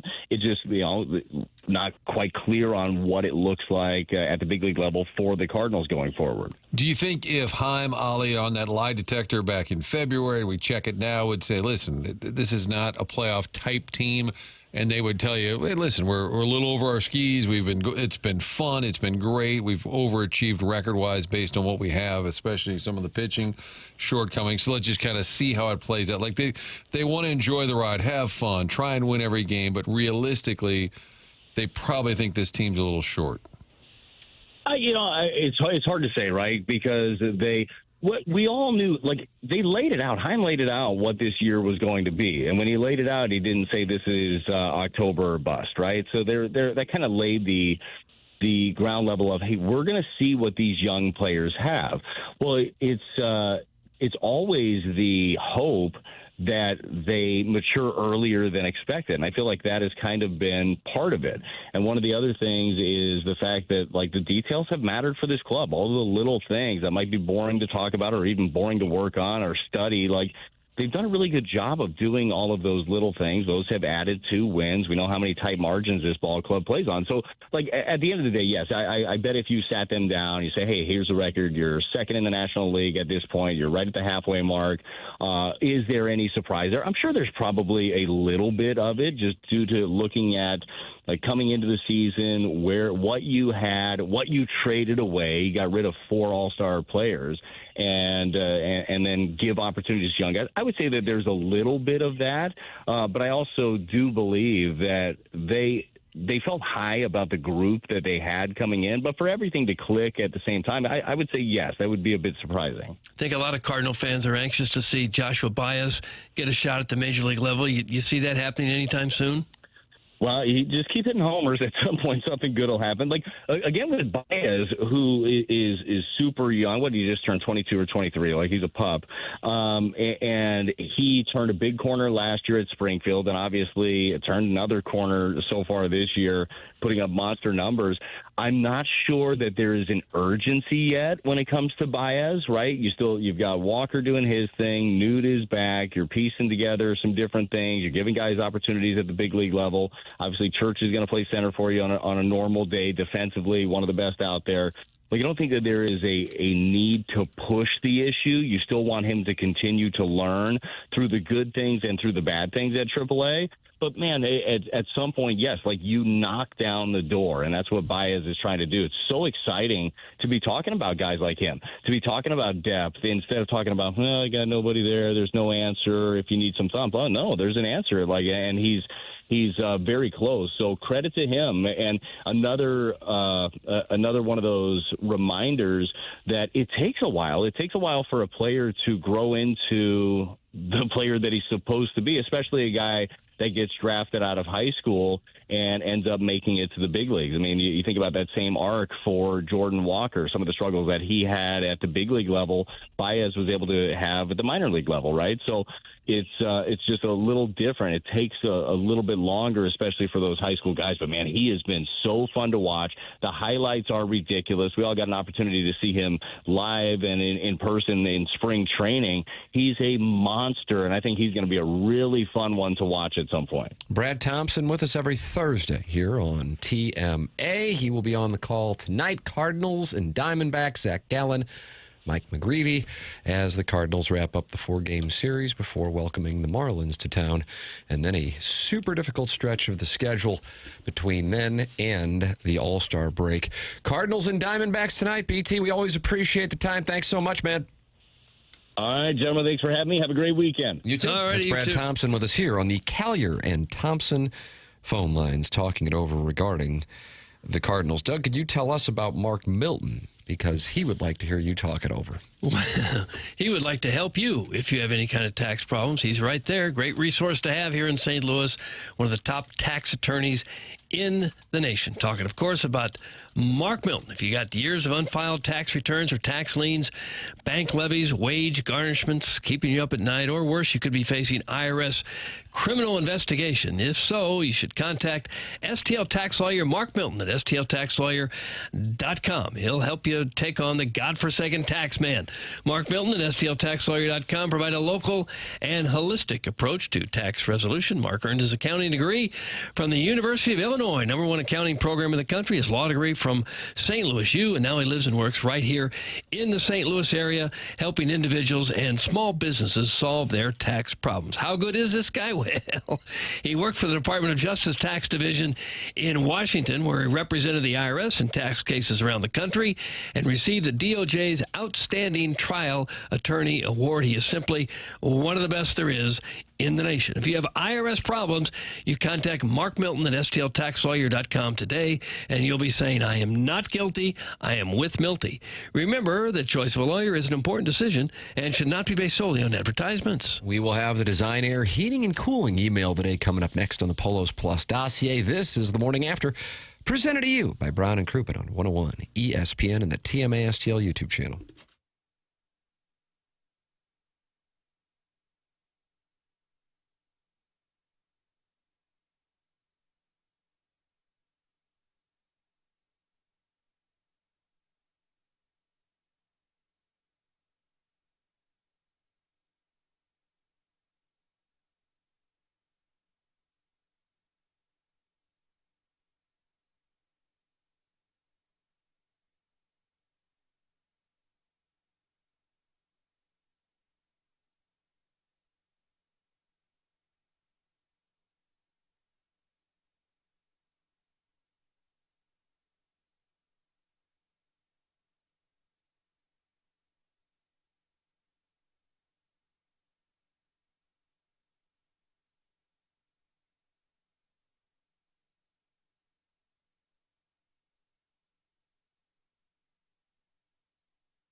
It's TMA 101 ESPN. Tim McKernan, Doug Vaughn, Martin Kilcoyne, Jackson Burkett, and Chairman Kurt, who's done a wonderful job filtering the emails in what is becoming known as the Mark's Mulch and Bra Emporium email of the day. Doug, this guy has been on a heater. Yeah.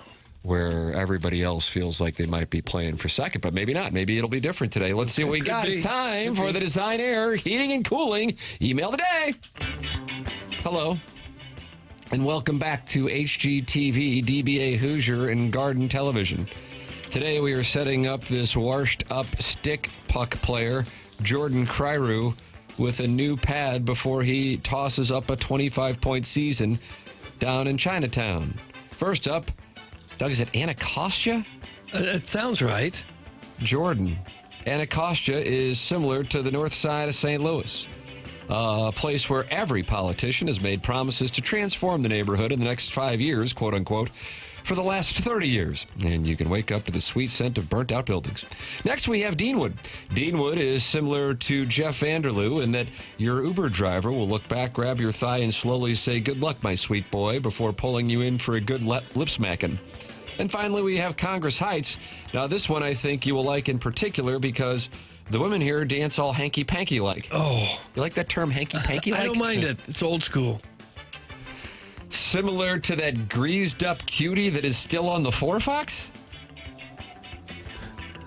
He's describing me as a greased-up cutie? Clip that off. Not talking about Mo Drummond, is he?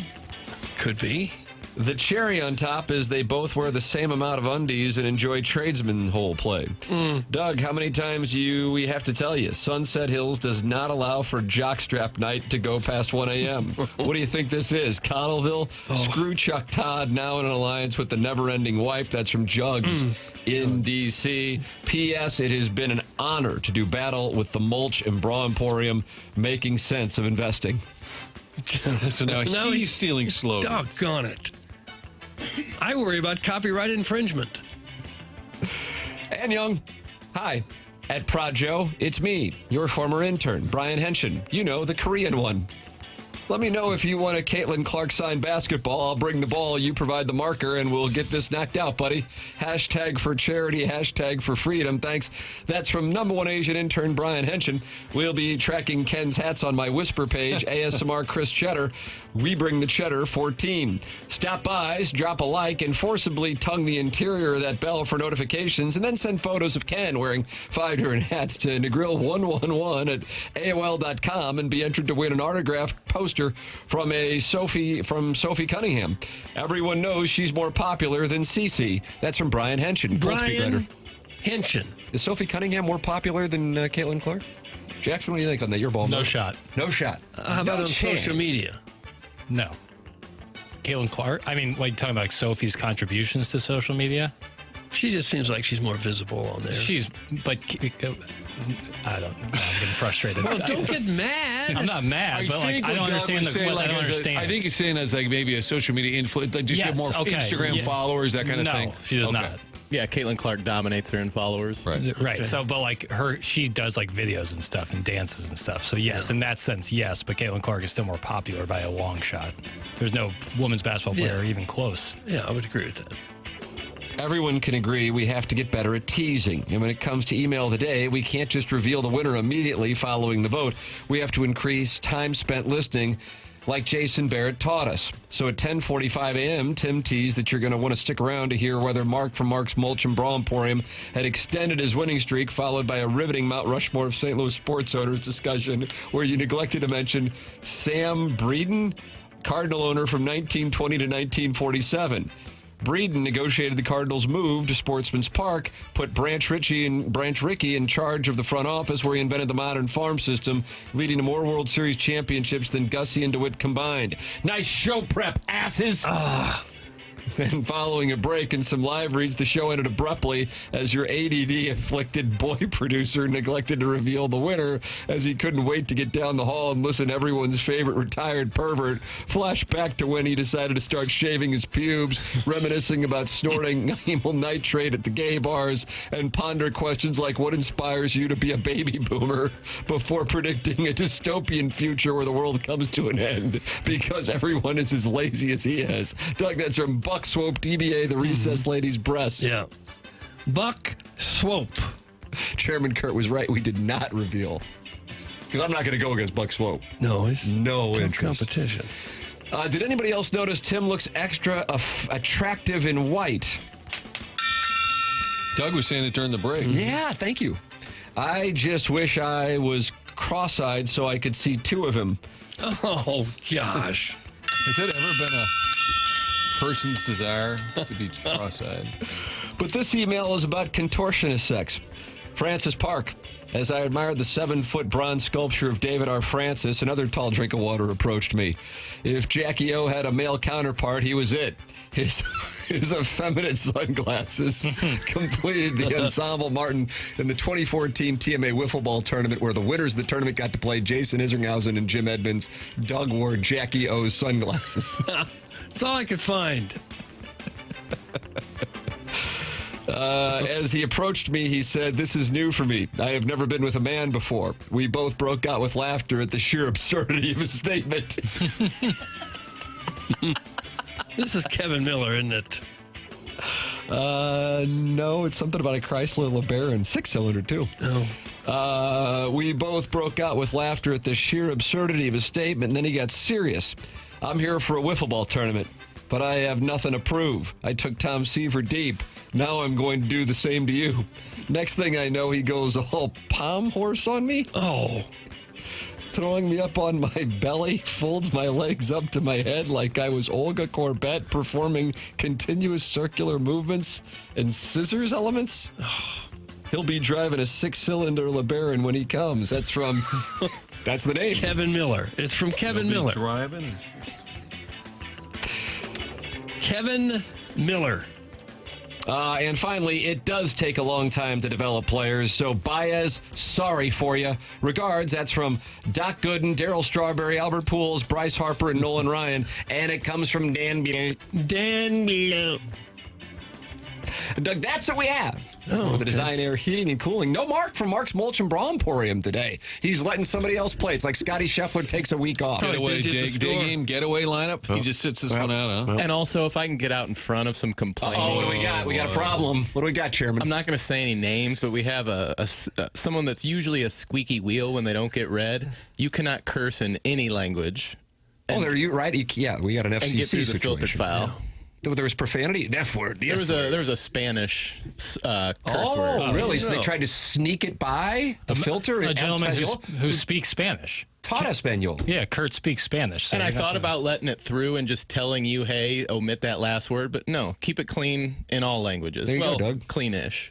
There you go. Yeah, that's good advice. Yeah, that's good counsel. Chairman Kurt doing the Lord's work in the filtered file. We'll have the winner of the Design, Air, Heating, and Cooling email today coming up, maybe, apparently, at around 10:55. Martin is headed to onboarding. Big show tomorrow, Martin. All booked by Martin. Matthew Tkachuk at 7 o'clock. lead off. 7 o'clock, right at 7 o'clock. Wow. Maybe he could just say, "Hey, guys, it's 7 o'clock in St. Louis. This is Matt," and just take it. Yes. Take the ball. I bet he's excited to be on the show. Friend of the show, Chomps, with the St. Louis Cardinals, says, "I will bring soup to you." I am Jeff a Chomps lemon. I am a Jeff Chomps Suppan lemon. in studio, the unknown DJ. And what time's that going to be? 9 to 10. 9 to 10. How about that?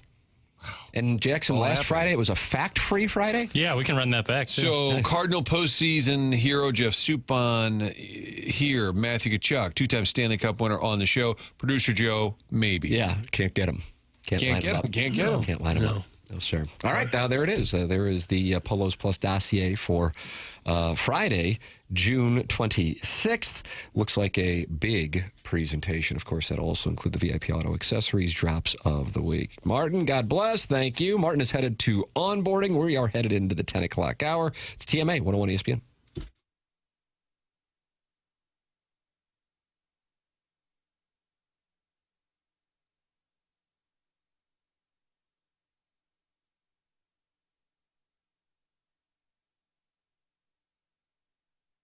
Delmar Mortgage online at delmarmortgage.com. I've been working with that Ryan Luchtefeld here for the last couple of months. Man, can I not say enough good things about the customer service from Ryan Luchtefeld and the people at Delmar Mortgage. Now, Delmar Mortgage has been a family-owned business for 6 decades. Ryan has been working in the industry for 2 decades.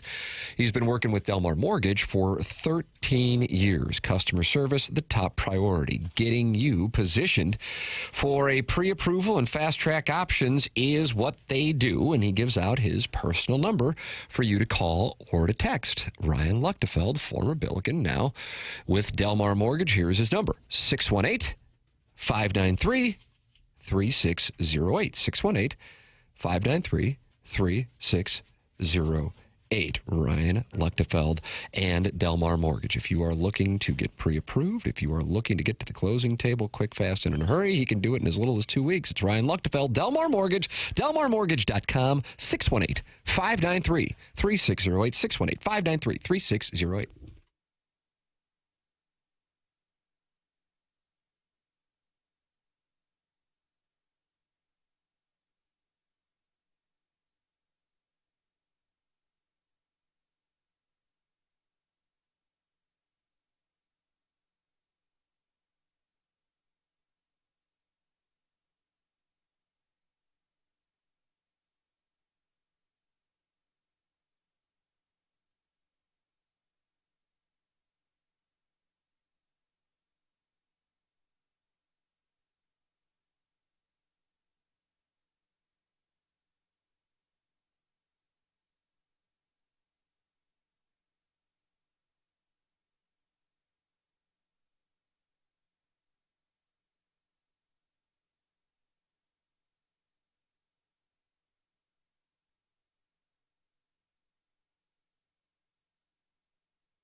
This is Jackson with a Sports Center update brought to you by Universal Windows Direct. Cardinals Diamondbacks tonight, 6:45 p.m. first pitch with Mike McGreevy on the mound for the Redbirds. That was their Sports Center update brought to you by Universal Windows Direct. You'll be saying, I love my windows.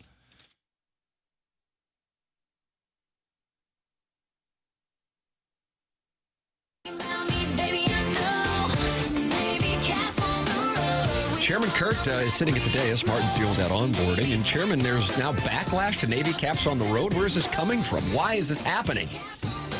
I just think people like to be negative and contrarian. I don't know how you could, in good faith, look at that uniform and not like it. With the Navy caps on the road. Correct. Yeah. And this beautiful song. Doug, do you describe it as a toe tapper? I do, yeah. Said it's Senator Larry Craig's favorite easy song. to dance to. Kind of getting the itch to get back in the lab a little bit. Oh, you've been inspired by something. Yeah, I took some time off and... Wow, you moved quickly. I'm recharged, yeah. Doug, what was the space between Thriller and the Bad album? Was that 4 years? I don't know. I don't have any idea. And Off the Wall was 79, so that was about years. 4 years? Wish I knew that. And Chairman Kurt, you just go 2 months. I thought about doing like a Drake thing and putting out 3 at once. Yeah. But I'll just, that's for him. Well, what would be the theme of your next song? I don't know that yet. Oh. Maybe Anthracite Pants on the Road? Ooh, yeah. You can wait until football season or August. Or I might continue with the Navy Caps theme, but maybe like a little more aggressive. Like this one was kind of poppy, bubblegum, feel good. Like it might be time to turn the heat up a little bit. Oh, wow. Heavy metal type demanding the metal. Yeah. Blue hats. Yeah, okay. The red hat is too bright to go with the gray. It's got to be the Navy caps on the road, and we need them. Doug, that's from the never-ending wipe, and he is on board with the Navy caps. Okay. It just reminds me so much when they're wearing the red of spring training games. It just doesn't look legit to me. Okay. It reminds me of the late 80s, early 90s when they kind of fumbled around. You bring up Greg Jeffries a lot, Little don't you? Elvis. Yeah. Doug, he was the Cardinal All-Star. Was that 90? What do you think, 93? He was a good hitter. Gerald Perry was in that era. Yeah. Yeah. And he got sideways as a coach with the Pirates with Dave Duncan. Pre-game, they started to scrap one day, Doug, up by the batting cage. It's a bad look. Did you see the video? There was a professional baseball game. I think it was last night in Venezuela. And like mid-pitch. Earthquake. Yeah, the stadium starts shaking in a big earthquake. I knew there was a big earthquake in Venezuela. I haven't seen that video. And all the players are like rushing off the field like in a big... No, they're rushing onto the field. They're rushing into the middle of the field to get away from the bullpen and the dugout, the structures. Gotcha. I thought maybe they were heading towards like a gate out in the outfield. I saw them heading that way. Yeah, to me it seemed like they were like, get to the middle of the field because that way nothing can fall on you. Do you have clear memories of the World Series that was affected? Sure. I was too young, but I've heard the 89? tales. 89 World Series. I assume you weren't there since it was Oakland and San Francisco. I was not there, no. Yeah, that was a huge deal. When Al Michaels was on the call, right? Is that as the while they were on the air, is what was known as Candlestick started shaking. You went to that stadium a bunch, I would guess, right? A few times. Yeah, I was at that thing. Never for a Giants game, but for some Rams 49ers games. Yeah, that's where I was too. Yeah, that was old and rickety. And windy as the day is long. Yeah. But that was the earthquake where, they got those highways where one is on top of the other, and the top highway collapsed. Bay Bridge, I assume, right? Yeah, and killed people down there. Yeah. How much did that throw the scheduling of the World Series off? Did it push it back significantly? I don't know. I guess, Jackson, if you want to check Baseball Reference to see what the dates were. I know this specific to it. In my lifetime, I feel like my baseball memory, if operating on the premise that it starts in 1982, so those who are older might cite some teams from the 70s, maybe like the Big Red Machine. I don't know. I know the A's went, did the A's go to like back-to-back World Series, but they didn't win any of them? Something like that? I don't know. I thought they won one of them at least. What was the delay in between games? 10 days. 10 days. Wow, is that right? So Game 3 was on October 17th. They did not play again until October 27th, and then the series finished on the 28th. How about that? That I feel like even with the Yankees teams, as crazy as it sounds, and I realize this sounds kind of ridiculous, maybe the closest thing to it would be the Dodgers, but it just felt like Tony La Russa's, Mark McGwire, those A's teams were invincible. And they were in the World Series 3 straight years. The Kirk Gibson home run in '88. A World Series that I feel like is perhaps just absolutely forgotten outside of Cincinnati is the Reds sweeping that A's team in 1990. But the one World Series that La Russa got with the A's was '89, and because it was in the midst of that earthquake and it happened to be against another Bay Area team, that it was, it just flew under the radar. And so when I look back on a team that had everything, specifically offensive domination, Because when you think of the Braves of the 90s, you don't think of offensive domination. You think of the Maddox, Smoltz, Glavine trifecta. Why do you hate Steve Avery? You know what? And Kevin Millwood and Denny Nagel. Yeah. You're right. I do dislike them, and I think I'm being exposed here. It's very obvious. That team, with as much as it had going on, offensive domination, and didn't convert. And I think a lot would have said up until the Dodgers run now that the Dodgers had this thing going back to when they played the Cardinals in 2013, the Matt Carpenter at bat against Clayton Kershaw, that they were that team that had it going but didn't convert. The one World Series they got since '88 was the COVID World Series, and kind of like the Reds-A's World Series, that probably flew under the radar. But now the Dodgers have certainly been able to establish dominance in the postseason as well. But yeah, those A's teams, 88, 89, 90, God, absolute machines. Plus, in addition to the McGuire-Canseco thing, you also had Dennis Eckersley winning awards, and Dave Stewart, Doug, remember him? Yeah. Carney Lansford, I believe, was a good player on that team. He was a Cardinal third base coach. Yeah. Walt Weiss on that team? Braves manager. I think so, yeah. Shortstop. Yep. Yeah, Steinbach, Dave Henderson, Ricky Henderson. Yeah. And probably Darnell Coles. If you have a lineup, was Ricky Henderson on that team? Yeah. Yeah, he and McGuire and Canseco all together. It was it looked like batting practice when teams would play against them. And I think, weirdly, I remember Isringhausen saying this one time. He goes, the ball didn't carry at Oakland at night, and it did during the day. So if those guys would have played in like a, one of these bandboxes, like that goofball thing down in Houston, oh my God. Right. McGuire hit a ball off of Randy Johnson in Seattle one time. Remember that home run? I think it might have been. Yeah, Canseco did too. It might have been, maybe it was because that was in Toronto at it was called the Sky Dome at the time. Yeah, it had to go 600 feet. Oh my God. It's just the biggest guy in the game hit like 105-mile-an-hour fastball as hard as he could hit it. I mean, when...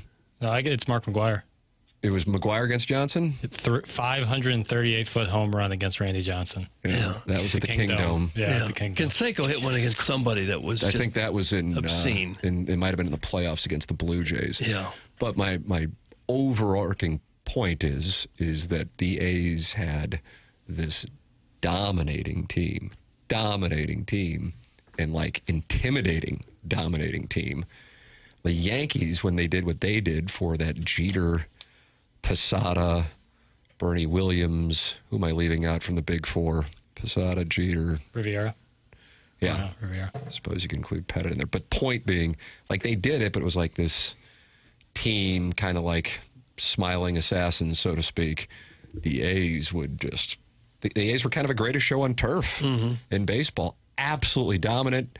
And, they got one. And the one that they happened to get was in the midst of that earthquake. Mariano Rivera, I'm sorry. I said Riviera. I had the Genesis. You would like to apologize already. Yeah, Paul O'Neill was on those teams. On my mind. Did Dave Stewart have a little Chris Carpenter in him? Was he fiery? Yeah. Sad for Oakland to have all that history and then to lose their team.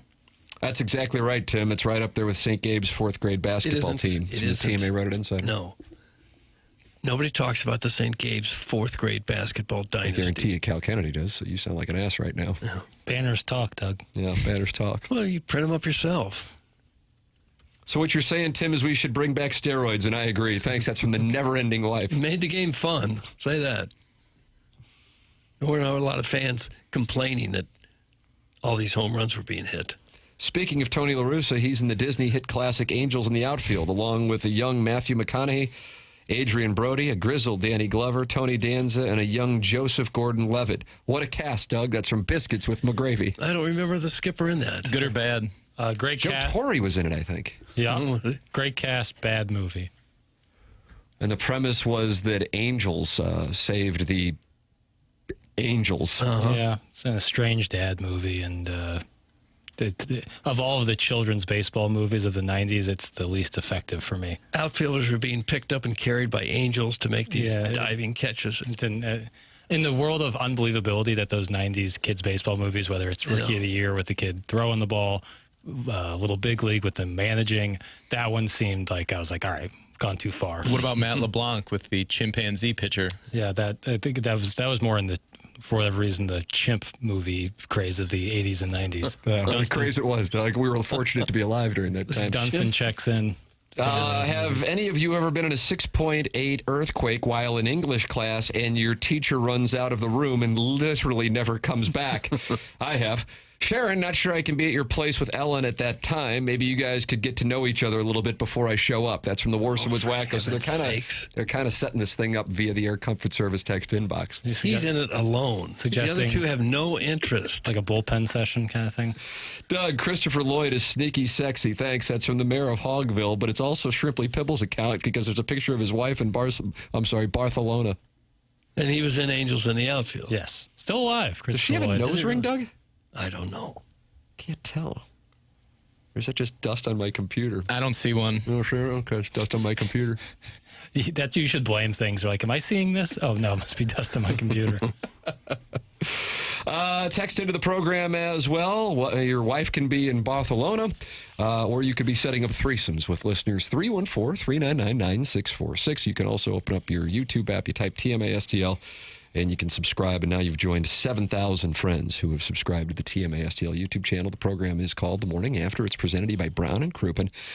And it airs every day here on 101 ESPN from 7 a.m. to 11 a.m. BK and Ferrario from 11 to 2, and the Fast Lane from 2 to 6 p.m. Lifetime Roofing is the sponsor of the lead on The Morning After. And Doug, what'd you go with as the Lifetime Roofing lead this morning?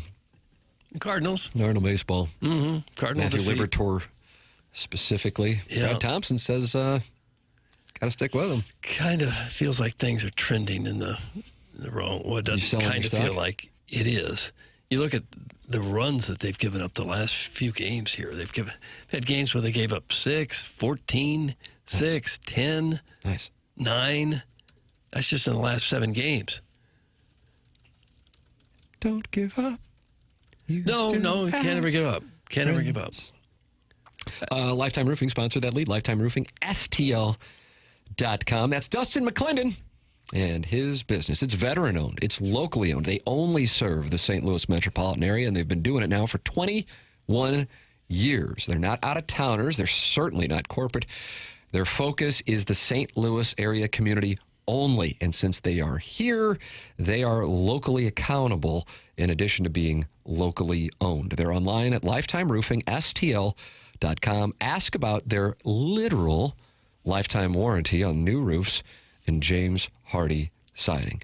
Call 314-800-0426 or go online at lifetimeroofingstl.com. 1025 in St. Louis. It's the Design, Air, Heating, and Cooling 10 o'clock hour on TMA 101 ESPN.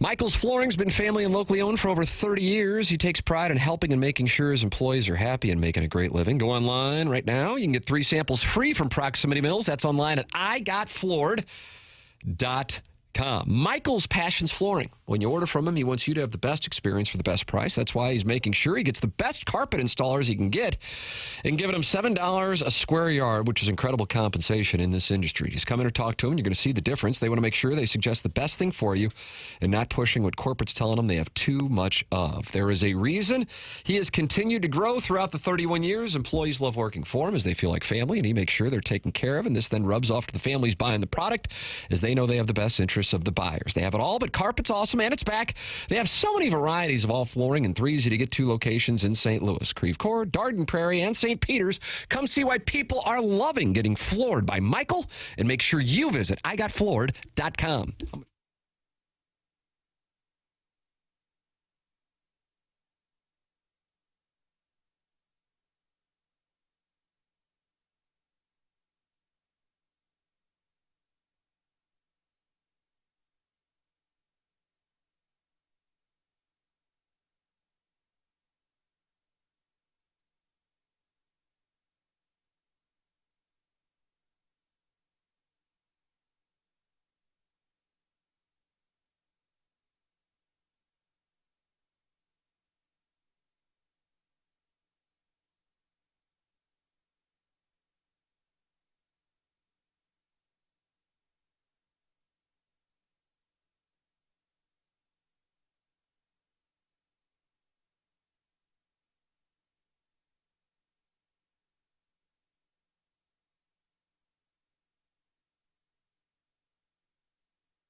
Doug, I just glanced up at the Michelob Ultra YouTube chat briefly when Papers came back into the Stiefel studios here.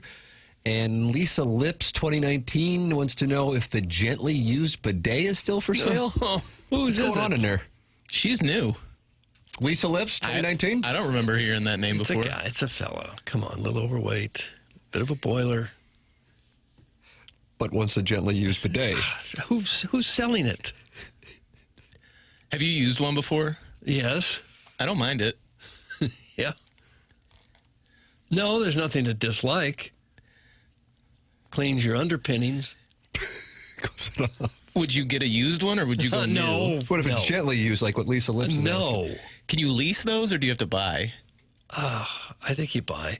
Although if you move into another house and you got showers, you don't say, "Oh my God, I got a shower up there. What am I doing?"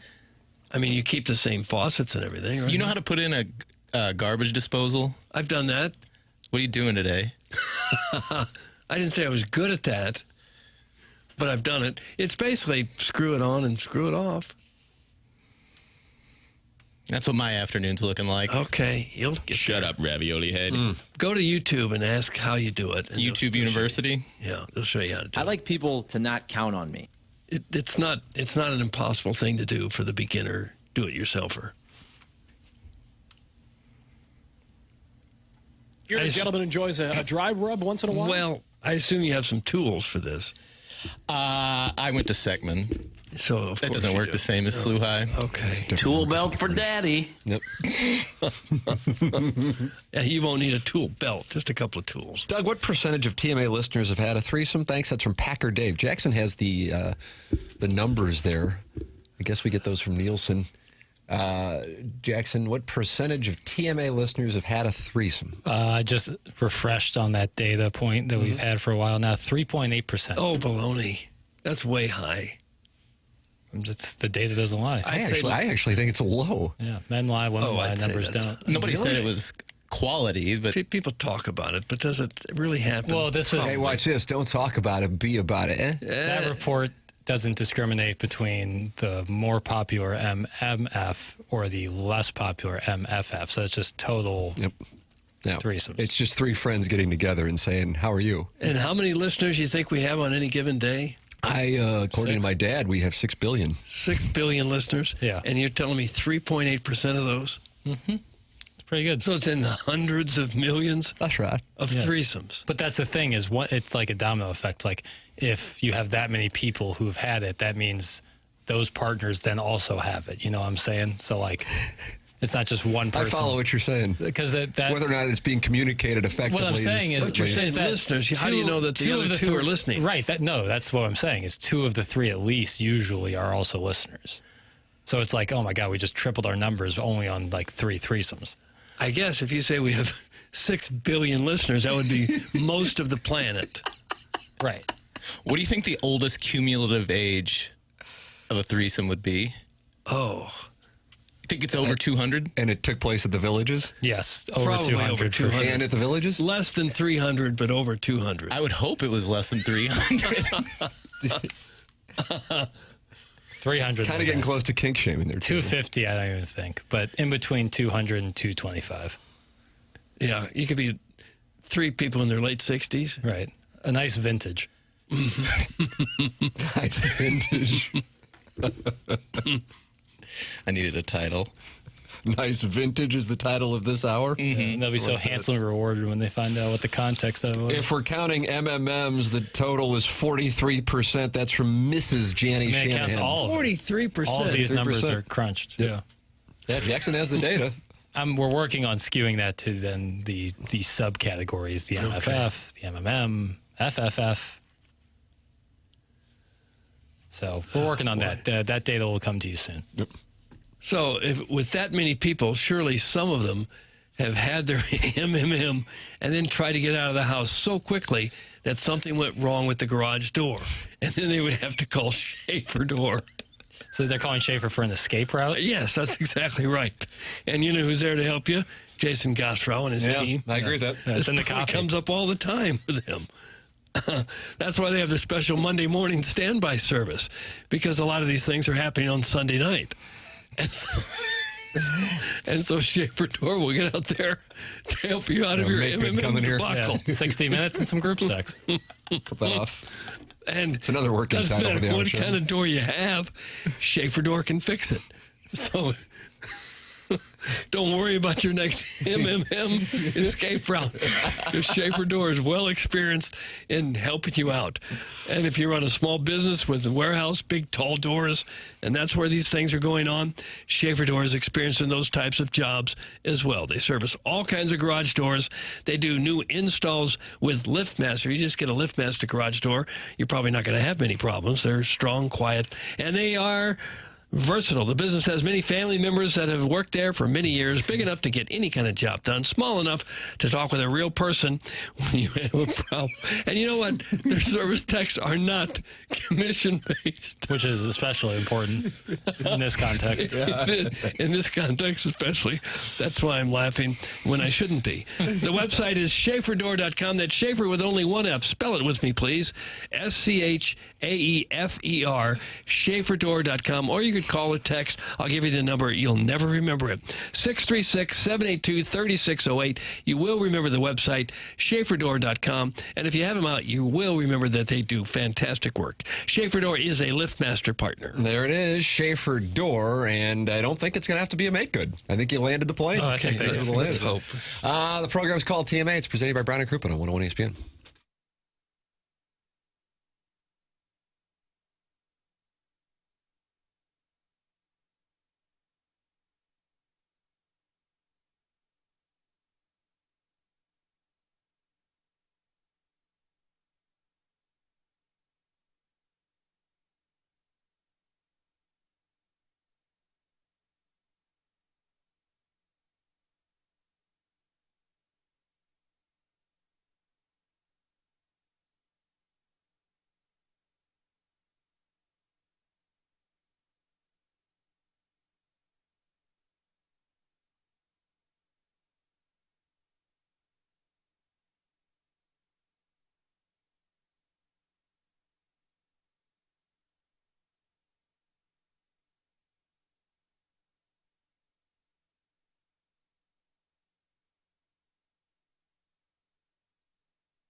copying. TMA 101 ESPN. We are broadcasting from the Stiefel studios here on the program. Tim McKernan, Doug Vaughn, Chairman Kurtz sliding into the dais when Martin goes to onboarding, and Jackson Burkett on the ones, and also he is on the twos here on the program. And we welcome you to participate in the program by texting, calling in, or by opening up your YouTube app and talking it over in the Michelob Ultra YouTube chat, where Lisa Lips 2019 is looking to see if somebody is selling a gently used bidet. And people are wondering where Pestis from Festus is. Yeah, I wonder what happened to him. We miss his calls. Chairman, when's the last time you heard from him? Gosh, I can't even think of the last time. It's been months. 2026? Has he called in 2026? I don't think so. It's a good question. APB on Pestis from Festus. APB on Pestis from Festus. If you know Pestis from Festus, let us know his whereabouts. Festus. Yeah, he had some great calls. AI Overview says the Pestis persona quickly became a fixture in the show's universe, known for dropping sports takes and offering plumbing tips. Do you remember him offering plumbing tips? All right. I don't know. I don't. Maybe AI heard you talking about your garbage disposal. He called in on December 30th, 2025. Did he? Holy crap. How about this knowledge, been Doug? that This is how long. Jackson has the number on the percentage of TMA listeners who've had threesomes. Yeah. Everything is there. Data points. 3.8%. We have a crack R&D team here. Yeah, we do. Less than 1% had threesomes. What do you think on that, Papers? In the world population, No, in our TMA listenership. I think 3.8% is a good number. You really think that's the number? Yeah, if you were to take 100 listeners, I would say I'm 3 thinking or 4. over. But I'm a well-known pervert. Yeah. But like if you get married at 25, you probably haven't had a threesome in your life. You know what I'm saying? I think most people haven't. Most. You just got dismissed. You see that? I'm not, again, even though my data points are right here, I don't have a lot of information to counter your point on it. It's kind of a feel thing. Yeah. You know, kind of like hitting out of the sand. Yeah. And Can't dig in too deep, though, Doug. Keep it shallow. Now, you're not. You bring in the risk of thinning it and then blading OB. Yeah. But not too deep. I had to play out some wet sand yesterday. I don't know how to handle that. Open up that club face for me. I did. I need the weight on your front knee. I need the weight on your front knee now. It's always, that's where it's all. I take the same approach, and I just always catch it thin. Hit Always 9 catch o'clock in the takeaway. Hit 3 o'clock in the follow through. We'll be fine. Yeah, Let's go. just- Let's go. Let's go. We go. Let's just go. the Pace of play. target. Pace of play. They're on us. That certainly works great in soft sand, but that hard packed wet sand, it's hard to get anything out of it. Forbes says that between 10 and 18% of adults in U.S. and Canada have participated. Oh, look Cut at it that. out. Look at that.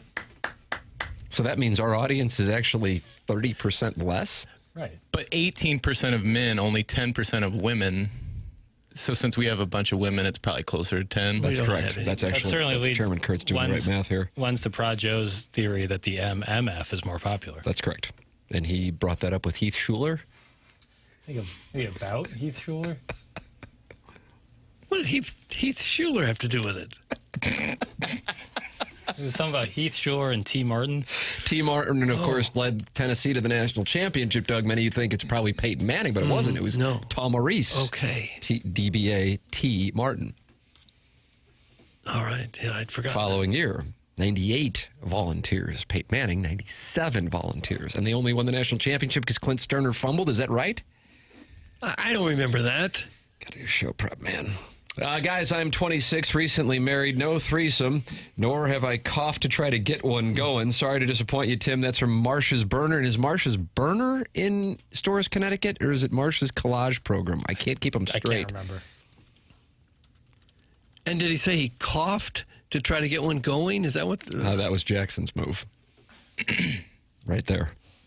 You clear your throat and that signals that you're ready for a threesome? Too long a story for me to retell in its entirety. But yes, essentially, I was in bed with somebody, and there was someone else in the room, and I was like, the throat clearing will either signal them to leave or, maybe join.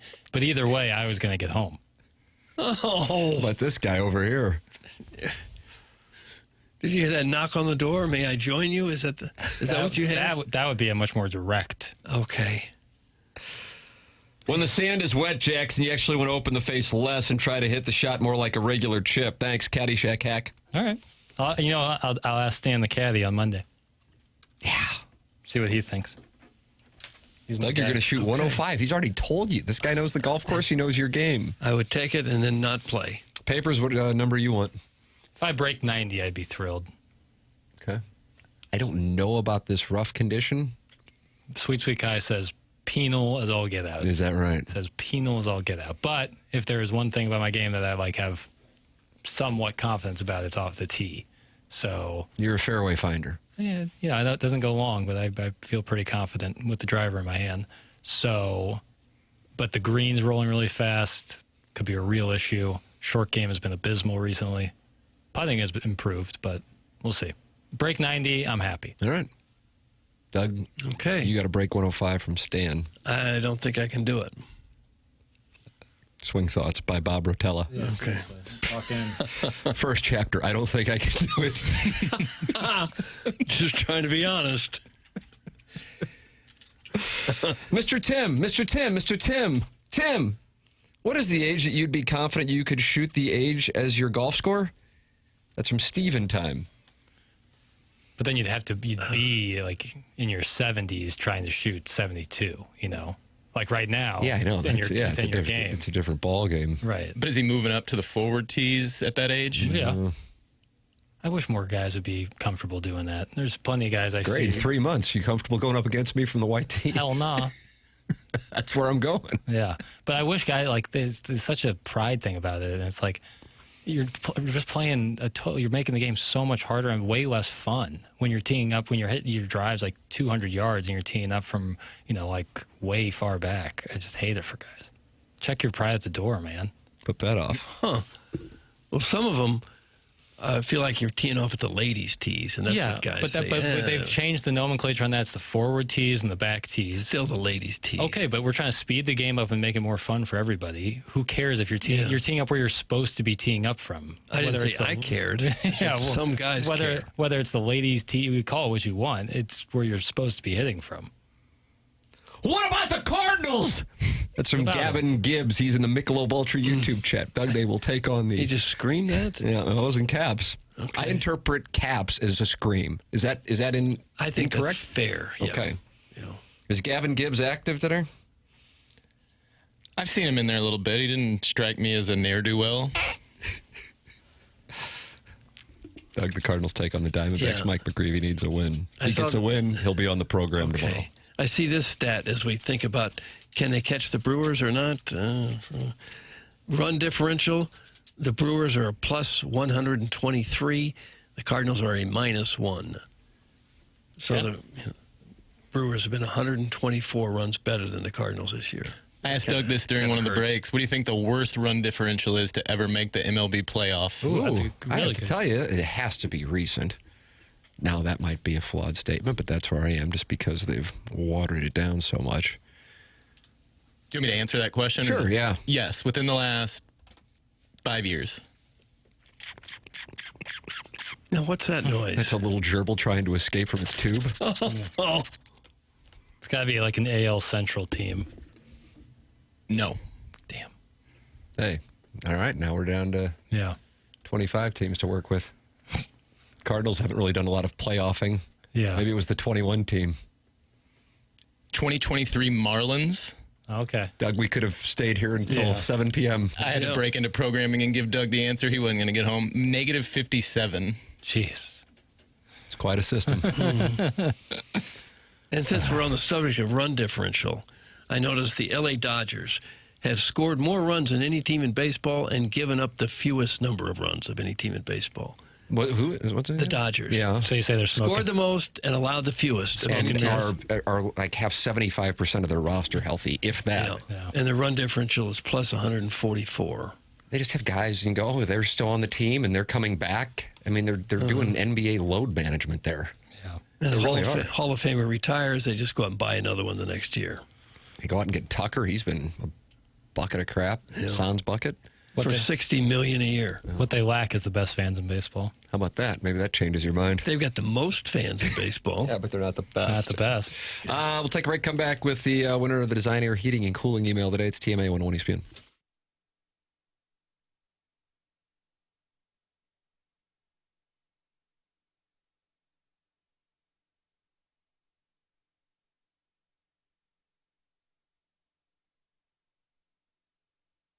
Well, here we go. This is your opportunity, and you can do it with the United States. Today, on the biggest stage in the world, FanDuel is changing the game because sometimes your player gets subbed off and your bet goes with them. Not anymore with FanDuel's Super Sub.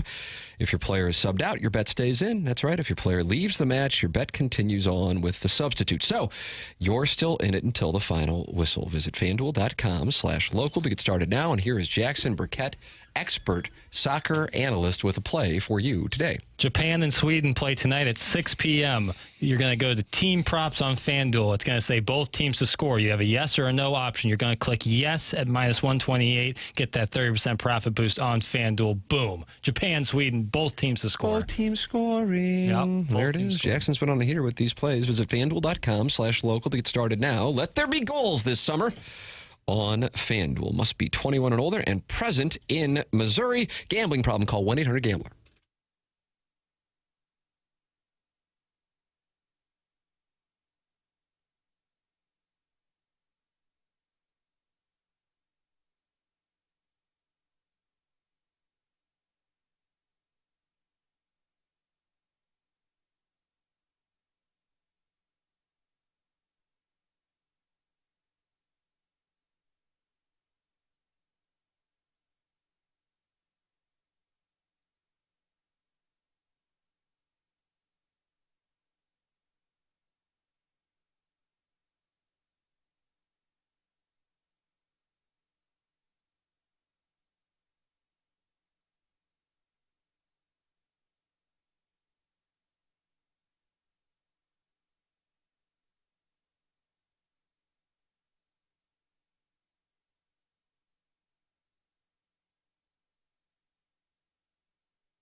This is Jackson with a Sports Center update brought to you by Saliga Heating and Cooling. Cardinals D-backs tonight, 6:45 p.m. first pitch with Mike McGreevy on the mound for the Redbirds. That was another Sports Center update brought to you by Saliga Heating and Cooling, a Daikin heating and air conditioning dealer.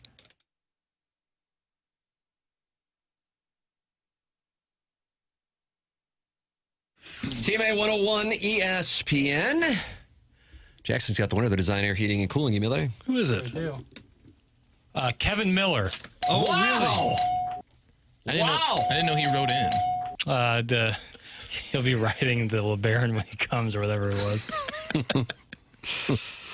Congratulate Doug. That's a great win for him. I forgot to vote. Maybe he wouldn't have won had I voted. Sorry, I can only go off the votes. I know. Yeah. Sorry. VK and Ferrari are coming up next. Time for us to shut it down. For Jackson Burkett, for Chairman Kurt, for Martin Kilcoyne, for my brother Kevin, for Douglas Alvin Vaughn, I'm Tim McKernan. This has been The Morning After, presented to you by Brown and Crouppen on 101 ESPN.